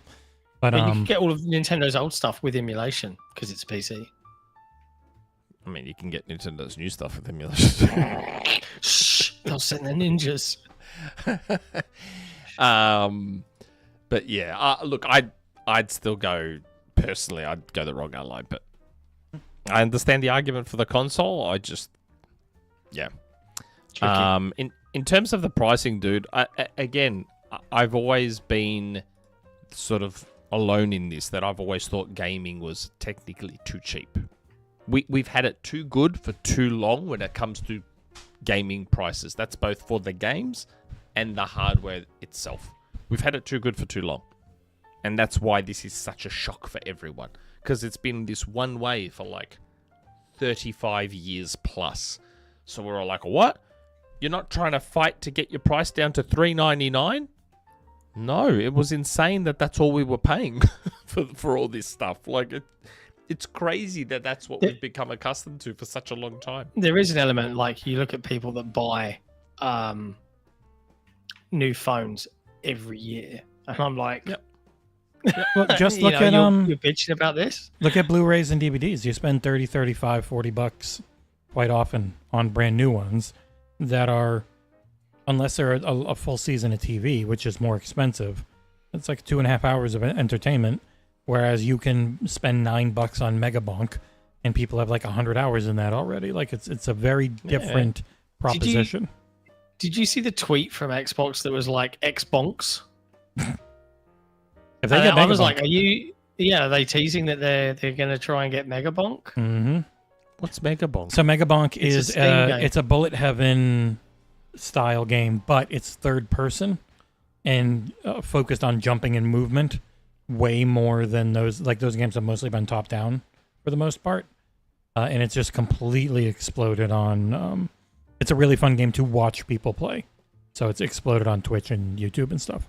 It's only like $8-9. I'm watching it now. I'm on the Steam page. Yeah, it's one of those ramp up, just make builds that do insane damage and see numbers There's a go up. skeleton on a skateboard. Mm-hmm. Sounds cool. Yeah, and it's got a bunch of different characters you play as and builds you make. It's a Survivor's Link, a bullet heaven game. Yeah. Okay. Unlike Returnal, good old Collingwood, it has good builds that feel very different. Everything about it only Returnal came is out great. 9 days ago. Yeah, and it's exploded. But Returnal's an awesome game, especially now with co-op, but a mediocre roguelite. As in, I never felt the builds were that different, but the game was really fun to play. Okay. Interesting. Yeah. I've always looked like the bad guy when it comes to gaming prices. I've always said I think gaming should have always been like the pricing of game consoles and games should have been slowly ramping up over the last 30, 35 years, so people were just gradually adjusting, to those increased prices. Megabonks had 62,000 people playing it on Steam earlier today. Wow. Because the problem is, the way it works now is also bad. I should show it. To suddenly go, $50, $60, and then all of a sudden jump to 70, 80 in the space of a few years. That's really bad. It should have been, games used to be this price, and slowly over time, as development costs increased and all that sort of stuff, the games should have also been going up little by little, so everyone could adjust with it. Instead, they just went bang, bang, $10, $20. Well, bang, when it went that's up the problem as with all the cartridges, and then it went down to 50 again with CDs. Yeah, and that was the other thing that screwed us a bit, going from cartridge to CD, because the costs involved in just physically producing It's not the even games screwing us. suddenly It's what they should have cost. It's not that they should have cost more. It's we're lucky they didn't try to charge more, but they found ways to make more money than ever with all of their microtransaction stuff. Yeah, but then everyone complained about that. People complaining doesn't matter. It's actual customer spending behavior is all they care about. But I'm just saying that everyone wanted the price of games to just never change, which was just always unrealistic. The average price of games hasn't really gone up. It's the price of AAA's has. But the actual AAA's, yes. You can buy more games now than ever if you just wait a month. It actually hasn't gone up. Gaming is fucking cheap if you don't want to buy everything brand new. It's still cheap. If you don't suffer FOMO, then yes, gaming is still very reasonably priced. If you don't suffer FOMO and if you don't just stick to AAA gaming, then yes. I just think it was always weird how there was this, like every generation, there was always this $3.99 magic number, and I'm like, man, like I almost feel sorry for these companies that have to put bleeding edge tech into these tiny little boxes and only charge $3.99 for it, where the phone manufacturers were like, no, fuck this. And phone prices just kept going up as more and more bleeding edge tech. Like with phones, we got a big jump with phones. Like phones, when they were dumb phones, never used to cost much to buy. And then once they started getting smarter and smarter, we saw big jumps with phone prices. It's crazy to me that I remember buying the iPhone 4S for like $600-700, thinking, wow, that's a lot of money for a phone. Yeah. $2,500 for an iPhone 17 Pro. $2,500 Australian. I'm like, fucking hell. But then your phone is your life now. Like your phone is like, I think people don't quite truly appreciate the tech involved in a smartphone. Like if you think about what a smartphone does and all the individual parts that make it up, and this device has to run 24/7, because how many people actually turn off their phone? Has to run 24/7, years at a time. Look, man, I don't think people quite appreciate what a technical marvel a smartphone is these days. Or maybe I'm just an old man that gets wowed by stuff easily. I don't know. Wow, what a tangent. See, who needs a 6-corner Nick's Corner when we have community questions? Do it. That's what I'm saying. We don't need because it's one thing you can choose for yourself that you want to talk about. I don't know. I feel like that stuff's better when it's organic. It's because you're lazy. You don't want to have to actually think of something ahead of time. ItzFinn. Similar question by the looks of it. Good evening / morning, gentlemen of XboxEra. Hope your week is well. A sour one for me, as my PC went full psycho mode and didn't boot or turn on. No. I always maintain my PC clean and up to snuff with no issue, but then a program somehow got my PC infected and it crashed the entire computer. Was at the point of upgrading some parts, but man, it really sucks seeing that PC I maintained clean and spec up went there, not to mention the prices on hardware. Speaking of hardware, am I the only one that thinks that hardware prices shouldn't be costing your monthly rent or insurance plans? Because if so, it's getting out of hand, but we can't do much about it at the moment, but hoping that changes in the future. Or not, as Jesse would tell you that straight away. Question. The conversation of hardware pricing is something that I either in agree or disagree. I reflect on this when it comes to consoles. I worry about Xbox Series X availability that is starting to shrink in the West, considering the 2 times it had to get price hiked. I was fortunate enough to get a Series X of $500 with warranty on it. So the question is, how much are companies willing to push prices on hardware until it becomes too much for the buyer or consumer until it starts to fall apart? A tricky topic, I'll say this. Cheers and have a good weekend to all. Yeah. Well, yeah, pricing on PC parts is a different argument again. I think that's the part that's a bit of a rip-off. Personally. I think the What, you think PC parts are too expensive? Yes. PC parts I do think are too expensive. GPUs from NVIDIA are 100% overpriced. Yeah. I think PC parts individually are expensive.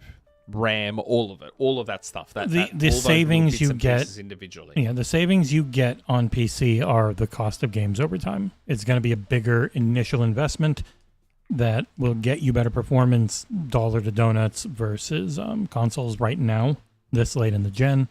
But yeah, it's going to cost. I mean, unless you find things on sale, and then you can get. I saw a 5080 PC for $1,400, it was a really good PC. Would have been like $2,500 last year. So it always depends on timing. I feel like the only PC part that seems to be reasonably priced is the storage, SSDs. And SSDs are the that only just thing. raised 20% because of an artificial storage, artificial lack of them, supposedly, which sucks.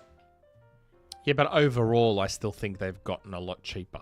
Overall, It's always the CPU and the GPU. And I think especially with Nvidia did take the piss with their pricing. They took the piss out of their customers. The 50 series. I don't know anyone in my friendship group that's got a 50 series. Whereas if I rewind to the 40 series being announced, people were like, "Oh, I'm getting one. I'm getting this. I'm getting that." Like, CPUs are still decently competitive. Tell a lie. I do know one CPU person. prices That's are deadly. fine. Yeah, CPU's okay. Yeah, especially GPU AMD. prices. You get a lot of bang for your buck. GPU's GPU terrible. prices are a joke. Like, I jumped on Amazon to look for my son for a GPU because he wants a GPU for his PC because he literally doesn't even have one. And even to get an old 3080 or 3090, it's still like close to a couple of grand. And that's an old GPU now. Like, come on, that's ridiculous. That's silly. Like, I should be able to buy... How old is a 3090 now? How old is the 3090? God, when did that come out? I don't even know. How old is it? Look at this. You'd Look have at to this. Google it. I'm on Amazon right now, and to get an Asus 3090 Ti, $3.5 grand. Yeah, off Amazon. the That's 90 fucking ridiculous. The 90 series is not going to go down. But how old is a 3090? When did the 3090 it's like come 3 out? years. It's What? not going to go down. It's still extremely performant. I'm saying when did it initially release? About 3 years ago. 2020. Yeah. That actually September 24th, almost 5 years to the day. Oh, 5 years, So a okay. 5-year-old GPU is still $3.5 grand. And Darth Monkey's saying, "Oh, it's dirt cheap PC gaming." No, he it's said not. No, it's not. He said disagree. CPU prices are dirt cheap. Okay, but arguably the most important part is the GPU. Oh yeah, but arguably. he was literally before that. He says there's no competition in the GPU space. Intel, Arc, and AMD Radeon aren't competing. That's why, aka the prices are so high. He is agreeing with you, Nick. Stop yelling at him. I'm not yelling at you. Stop yelling at the patrons. Jesus. I'm just saying, like I think. But yeah, 90 series don't go. 90 series don't go down in price. They really don't, and they won't for a long time. They got to be very old. Like the consoles are still 2070, maybe 2070 Supers. Like they're not competing anywhere near the 80 or the 90 series yet. It's just not going to happen. Yeah, we can find a 9070 XT cheap, depending on what your power supply. You need to know what your power supply is before you buy a GPU. I wish I understood this stuff more. You cannot put a 90 card into a power supply that's less than like 800 watts, and I doubt your kid's power has that anyways. I don't know what kind of power supply. You have to know before you buy a GPU, because GPUs are, it's just not gonna even work because you won't be able to give it enough juice. My wife tried to convince my son. She's like, because I was showing her the ROG Ally X. I was like on the website showing her this thing is like a, and she's like saying to my son, "Why don't you just save up and get that?" He's like, "Oh." I said to him, you can dock it. You can still play Fortnite with a mouse and keyboard. You can still play Rocket League. You can still play Roblox, everything, and you don't have to worry about GPUs and CPUs and this, that, the other. Why don't you just get the ROG Ally X? It's just Windows. But he wants the big fucking tower, and he wants, he just wants. I want my RGB. Yeah, I think his brain can't. It's not what the people streaming use. Yeah, that's right. I think his brain just can't separate the idea. Queso is in on a ROG Ally X. This fucking tower thing with it. But anyway, yeah. he's got like Mine's hidden. $1,000 saved up. He has my like tower. $1,000 saved up so far. Good for him. In Australia, that'll buy you an Apple.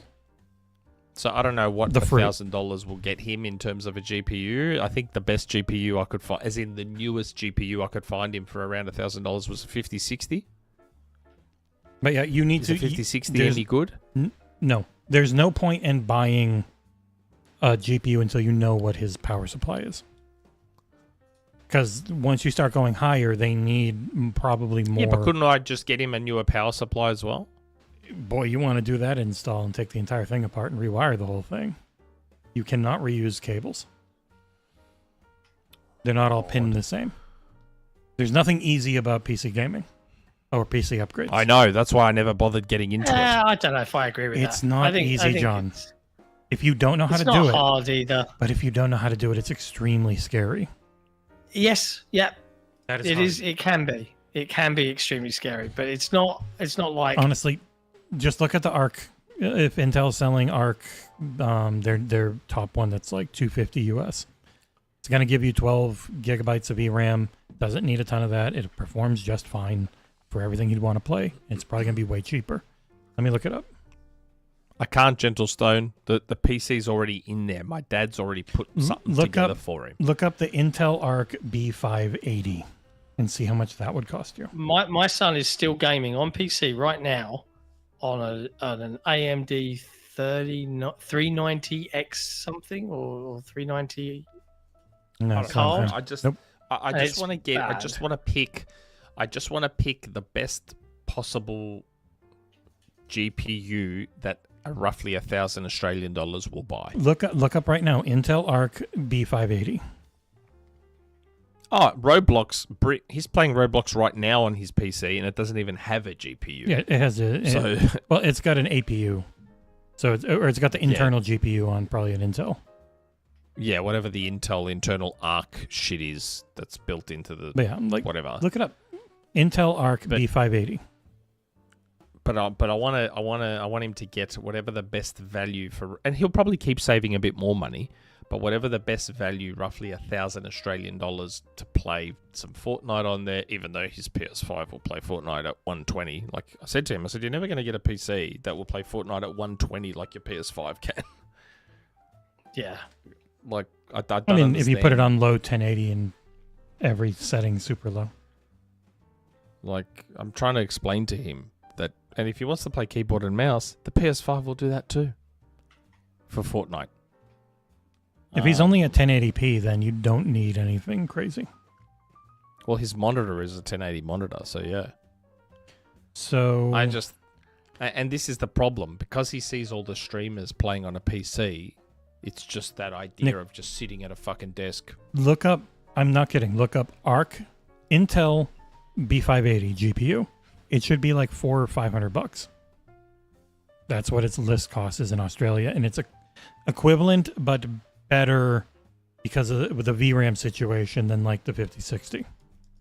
And then he's got other money to maybe An Intel Arc. Yeah, they're for their cost of performance is one of the best because they're Which super one cheap. is it? The B580? Yes.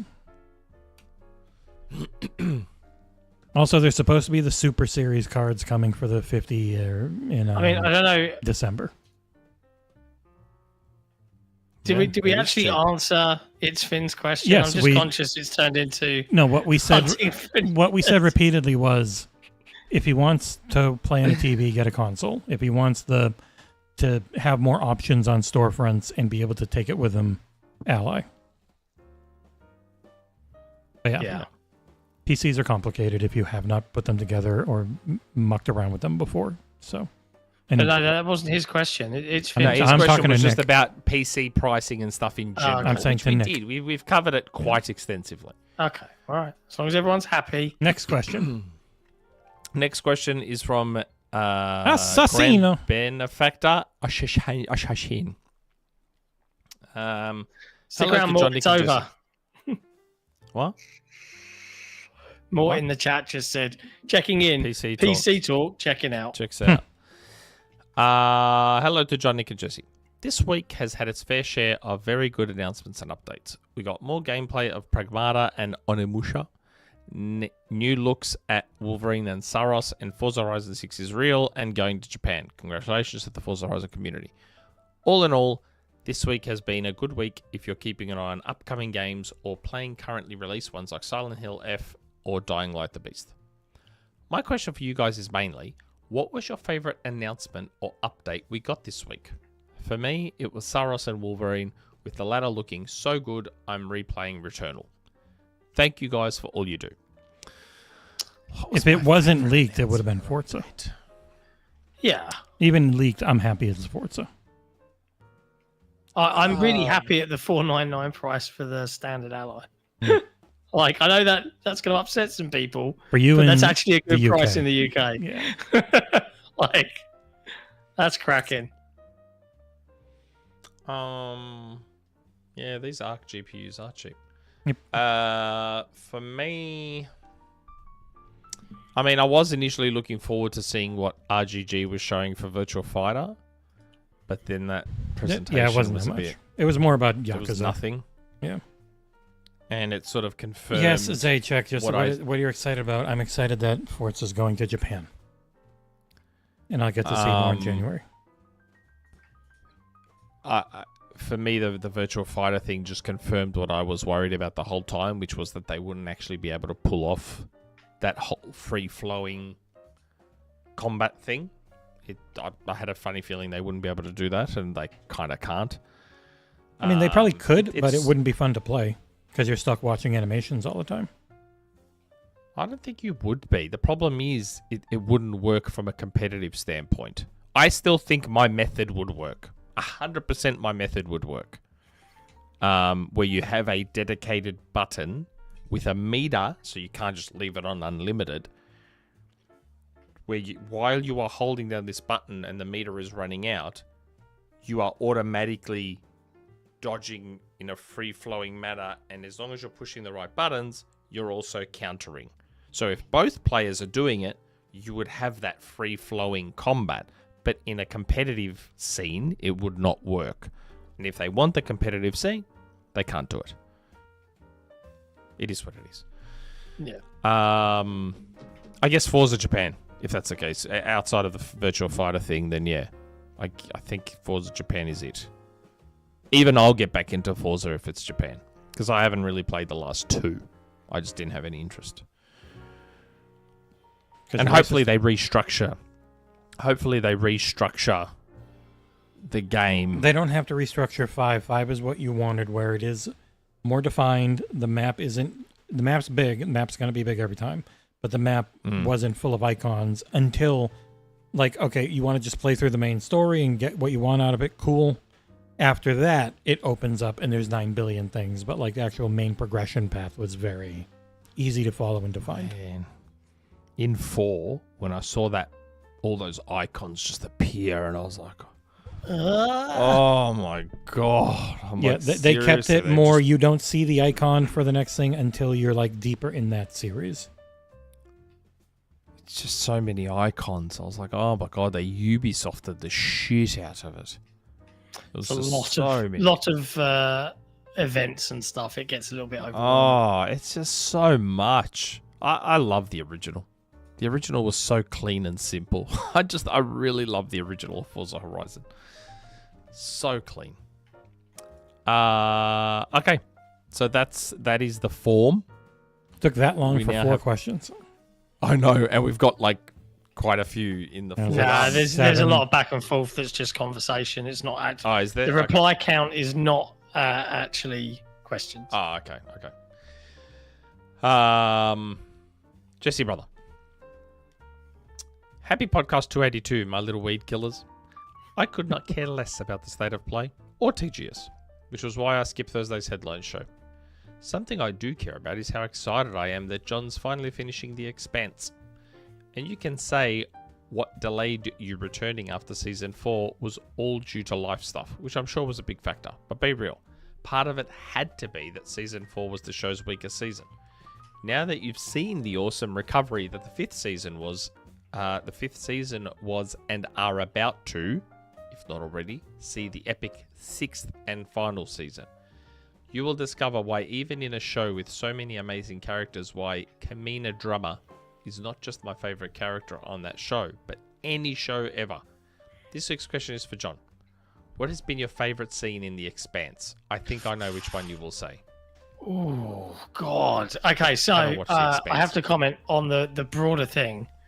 I disagree with you that season 4 was the weakest. Season 6 was the weakest, even though I was mostly happy with how it finished.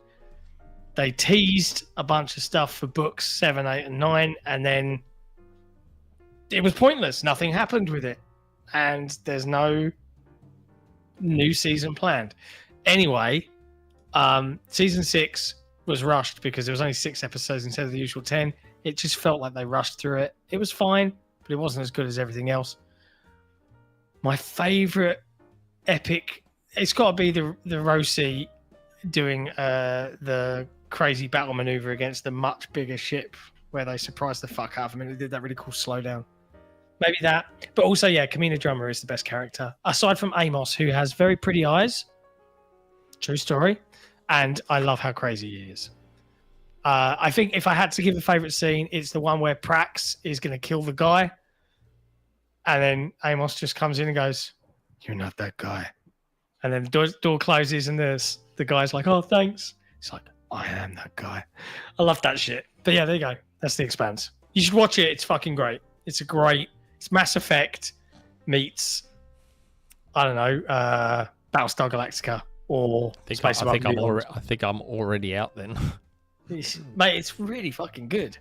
I wasn't a Battlestar. I never watched Battlestar Galactica, and I didn't play all the Mass Effects. So it's actually like Mrs. and I finished it all, and I was like, "You need to try BSG," and we're now 9 episodes into the first season. She's enjoying it, so I'm like, "Yeah, it's good stuff." The writer strike season is rough.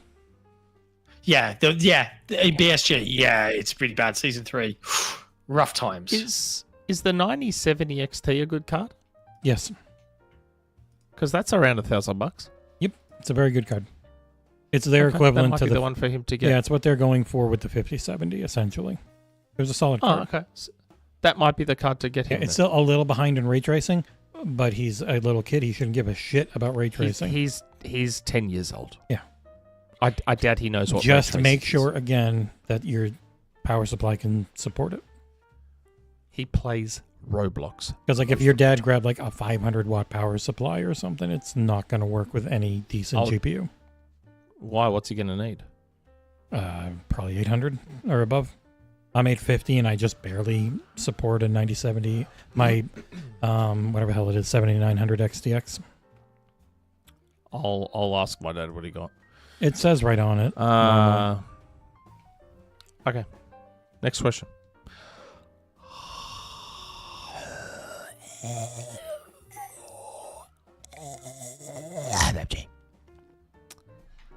State of Play is alright, and the TGS event is pretty cool.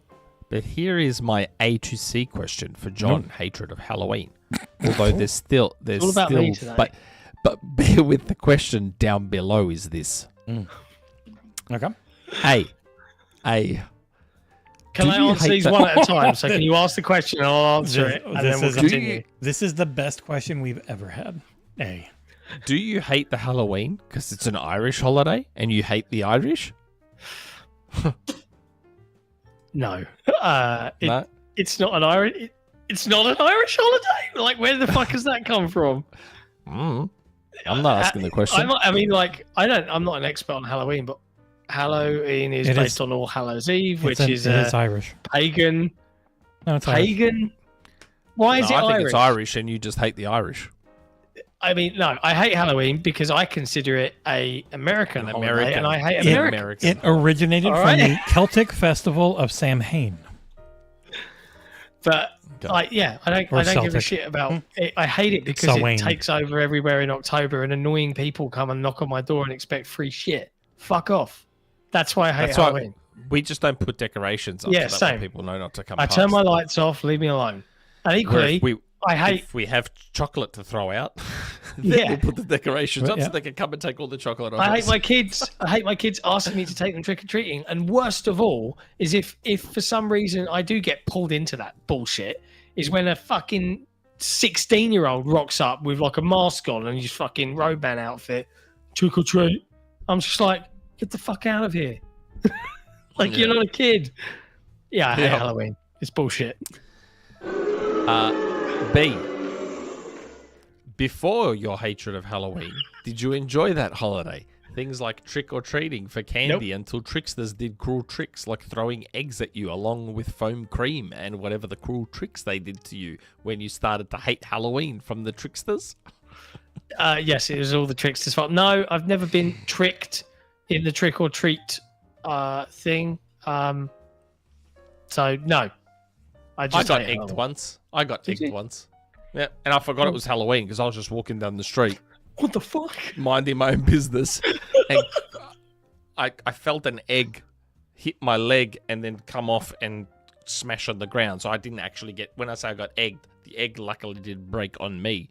Wow. But I felt it hit my leg and then break on the ground. And I heard another one whiz by and I'm like, the fuck is throwing eggs? And then I realized, oh my God, it's Halloween. What a bunch of fuckheads. Wow. Yep. C, what's your real honest hatred of Halloween anyway? I feel like I've already answered that. I've just answered that in my rant of how shit Halloween is. P.S. Nick, I didn't have the chance to tell you, but I watched Talk to Me. Horrifically depressing, just like the Smile movies. And I watched and man, what bunch of horror movies they are. Yeah, they are. Talk to Me was like, shit was creepy as. And Smile, yeah, the Smile movies are like, I don't know what it is, but there's something very oppressive. I don't know, have you seen Smile 1 and 2? I've seen the trailer, I haven't seen them. Oh, you haven't seen... Oh, you gotta watch the Smile movies. They're pretty good, but they are... There's something stressful and oppressive about them when you watch them. I don't know how better to explain. Wow, I'm intrigued. They are very oppressive and very stressful in how they deliver their scares and their horror elements. You should watch them. They're good. They're good. Very scary. Okay. Next question. Oh, yeah, there is a lot of back and forth. There's only like 2 more questions. So there's actually only 4 questions. There you go, see? Next question is from Direct 3. Hi, gents. This week, the finale for Alien Earth aired, and boy, was it bad. I really enjoyed the show, but these past 2 episodes were really something else. I honestly don't remember a recent drop-off in quality in a show mid-season like this. Are you guys watching it? P.S. Great to see some Expanse love. I'm currently rewatching it. It's my favorite show. I've only seen the first episode of Alien Earth, so I have a lot to catch up on. I've only seen the first one. No, you haven't seen it, Jesse? I've not seen the second. I would like to, and I've heard really some people love the finale, some people hate it. But no, we're behind on like everything because of these last couple of weeks of insane review work. Sorry, I'm replying to someone in chat. Yeah, I've only seen the first episode of Alien Earth, and I didn't mind it. I thought it was pretty good. I would like to watch the rest. My wife is less enthused about Alien Earth. We just watched the latest episode of Peacemaker. I'm really enjoying. I haven't watched Alien Earth, but I will have a review coming up for Alien Rogue Incursion Part 1 Evolved Edition to the Xbox version of the VR game. Peacemaker is very different to Season 1, and it's going in a really interesting direction because I think James Gunn has said that he doesn't want this Peacemaker to be in... He wants to bring Peacemaker into his new DCU. And he doesn't want Peacemaker to have anything to do with the old DCU and the old Suicide Squad and all that. So, and this may be spoilers, but I think as far as I know, what's happening is Peacemaker is effectively entering the new DCU via a multiverse type of thing.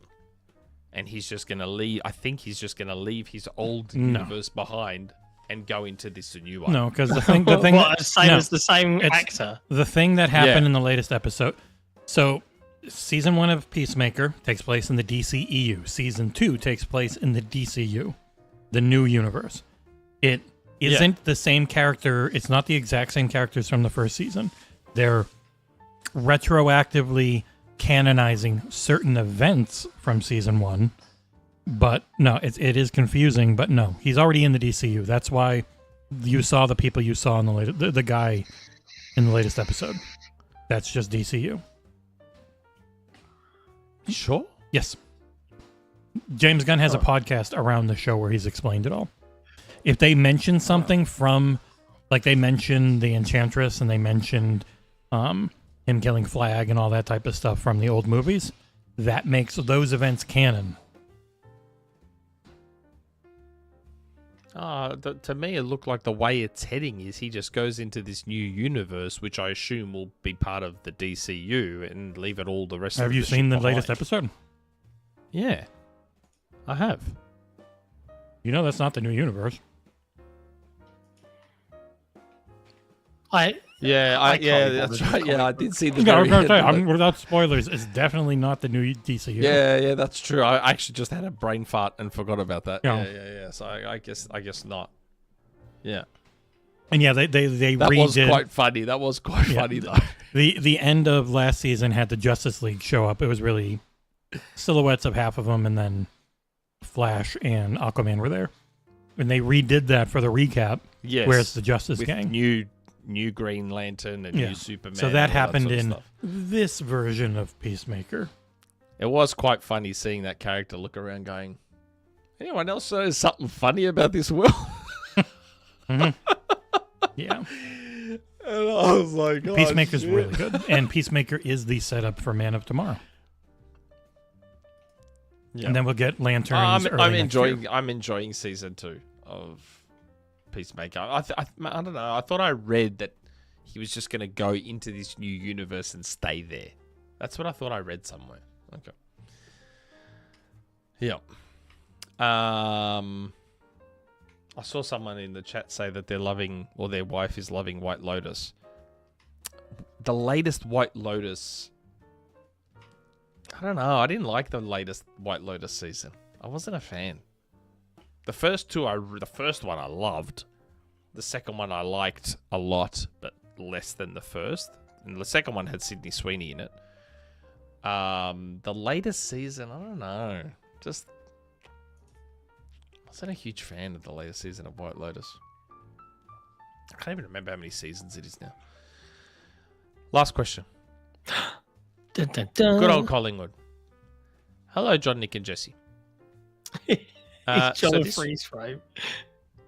What? Good old Collingwood is John in freeze frame. Oh. So this weekend is the 200th anniversary of the first trip of a passenger train.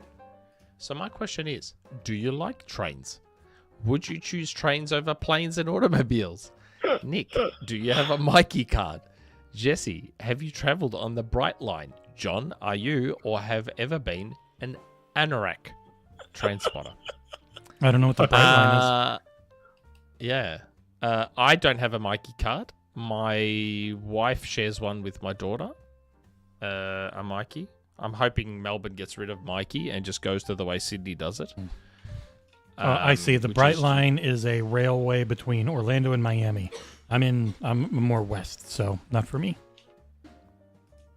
Tampa. Yeah, I don't like Melbourne trains. It's the one thing Melbourne sucks at is transport. Like Melbourne's transport system is shit. I think it's one of the main things that holds us back from reclaiming the #1 spot on the most livable city list. On the I think transport is like a big reason for why we can't get back to #1. when they were on time, the German trains were great. They just were barely ever that, but they were very comfortable. Yeah, like I enjoyed the train I caught in the UK. There was this really long distance train I had to catch for the UK, which I thought that was great. The train was nice. The trains in Sydney were fine. I've enjoyed trains that aren't Melbourne's, basically. It's Melbourne that has shitty trains. Salva, we're going contactless soon. Yeah, I'd heard that. I'd heard that we're going to finally move to what Sydney has, which is you just tap on with your phone on your credit card. And like, that's it. Or maybe a mix with Opal, because Sydney's got Opal. Because Mikey just sucks. And they're still not on iOS as well, which is really fucking annoying. Yeah. I'm okay with trains, as long as they're not here. Mikey stole all the Life cereal. Little shit. Yeah, Mikey, it was this Japan. It was originated in Japan, I think. And it's just this card, and you top up this card, and it's just, I don't know, it's never really worked great. And they're still not on iOS. They're only on Android. So for all these iOS users, you have to still carry around a physical card, which was annoying. Especially like now, that's it now. I don't have to carry any more physical cards now. My license is digital. My ATM card is digital now. Like everything is in my phone. My entire life is in my phone. So it's annoying that a Mikey... He ate all the Life cereal. God damn it, Mikey. What are you talking about? Hmm? What are you talking about?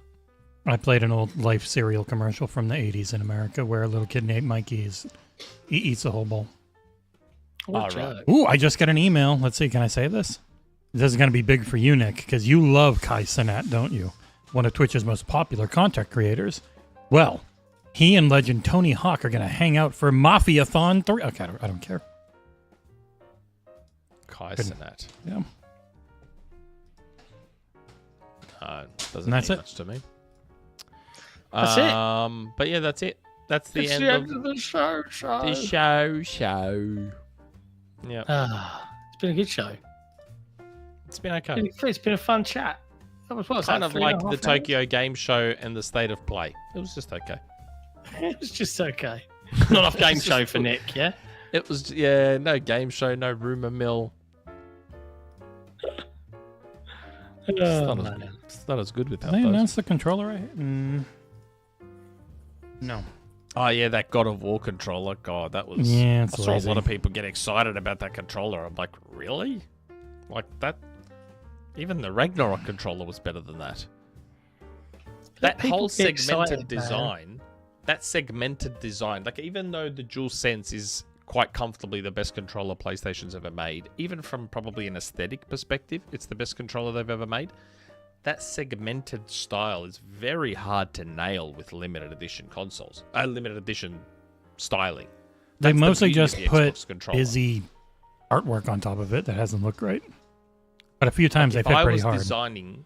If I was designing a 20th anniversary God of War controller, it would be black and gold. So I would have all black. I'd probably have the touchpad in gold, the PlayStation button in gold, the option and menu buttons in gold, and then I'd have an engraved Omega logo probably on the touchscreen or something on the touchpad or something like that. What they did was like, oh, it's all white, and there's the random red paint. Oh, yeah, thing you on forgot. his You do face. want the PlayStation speakers. Oh yeah, those PlayStation speakers. I do want those. They look They fantastic. look great. No subwoofer makes me Yeah. sad.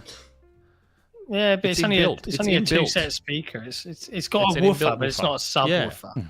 No, I know, There's a but they've difference. got the built-in woofers. I was very excited about those because they work. They've got the little USB-C adapter, so I can just have them permanently plugged into my Mac, and then connect them via Bluetooth to the TV, so I can use them for my gaming as well. I reckon. And they great, would those probably speakers. work with a ROG Ally. I mean, it's They Bluetooth. send It me will one work. It because will I work. don't think I can afford the six. I just checked the Australian website. $1,600 for the ROG Ally. So yes, it's a lot of money.